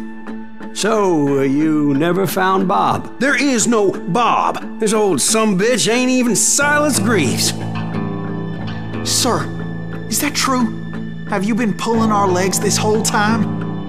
Well, not the whole time. Oh man, I think you've worn out your welcome here. Maybe you're right, Jack. Maybe it's time to pay. You see, Ben, or should I say Bob, your past always catches up with you. I was a different man back then, crazy. Drinking, I've changed my ways, I swear to you. If I could turn back the clock, But you can't, Bob.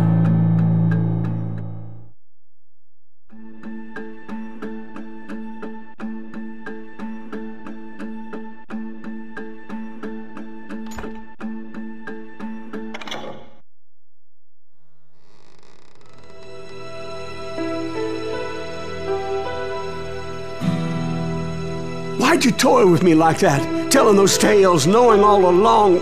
Why not just lay your cards on the table? Here.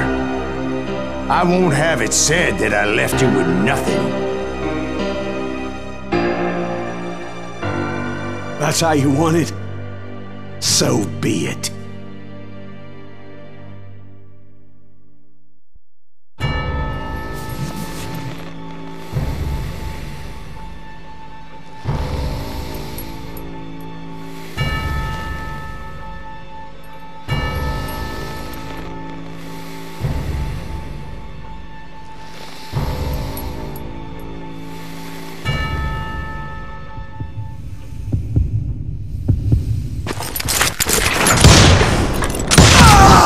Oh my God! Oh, Jesus!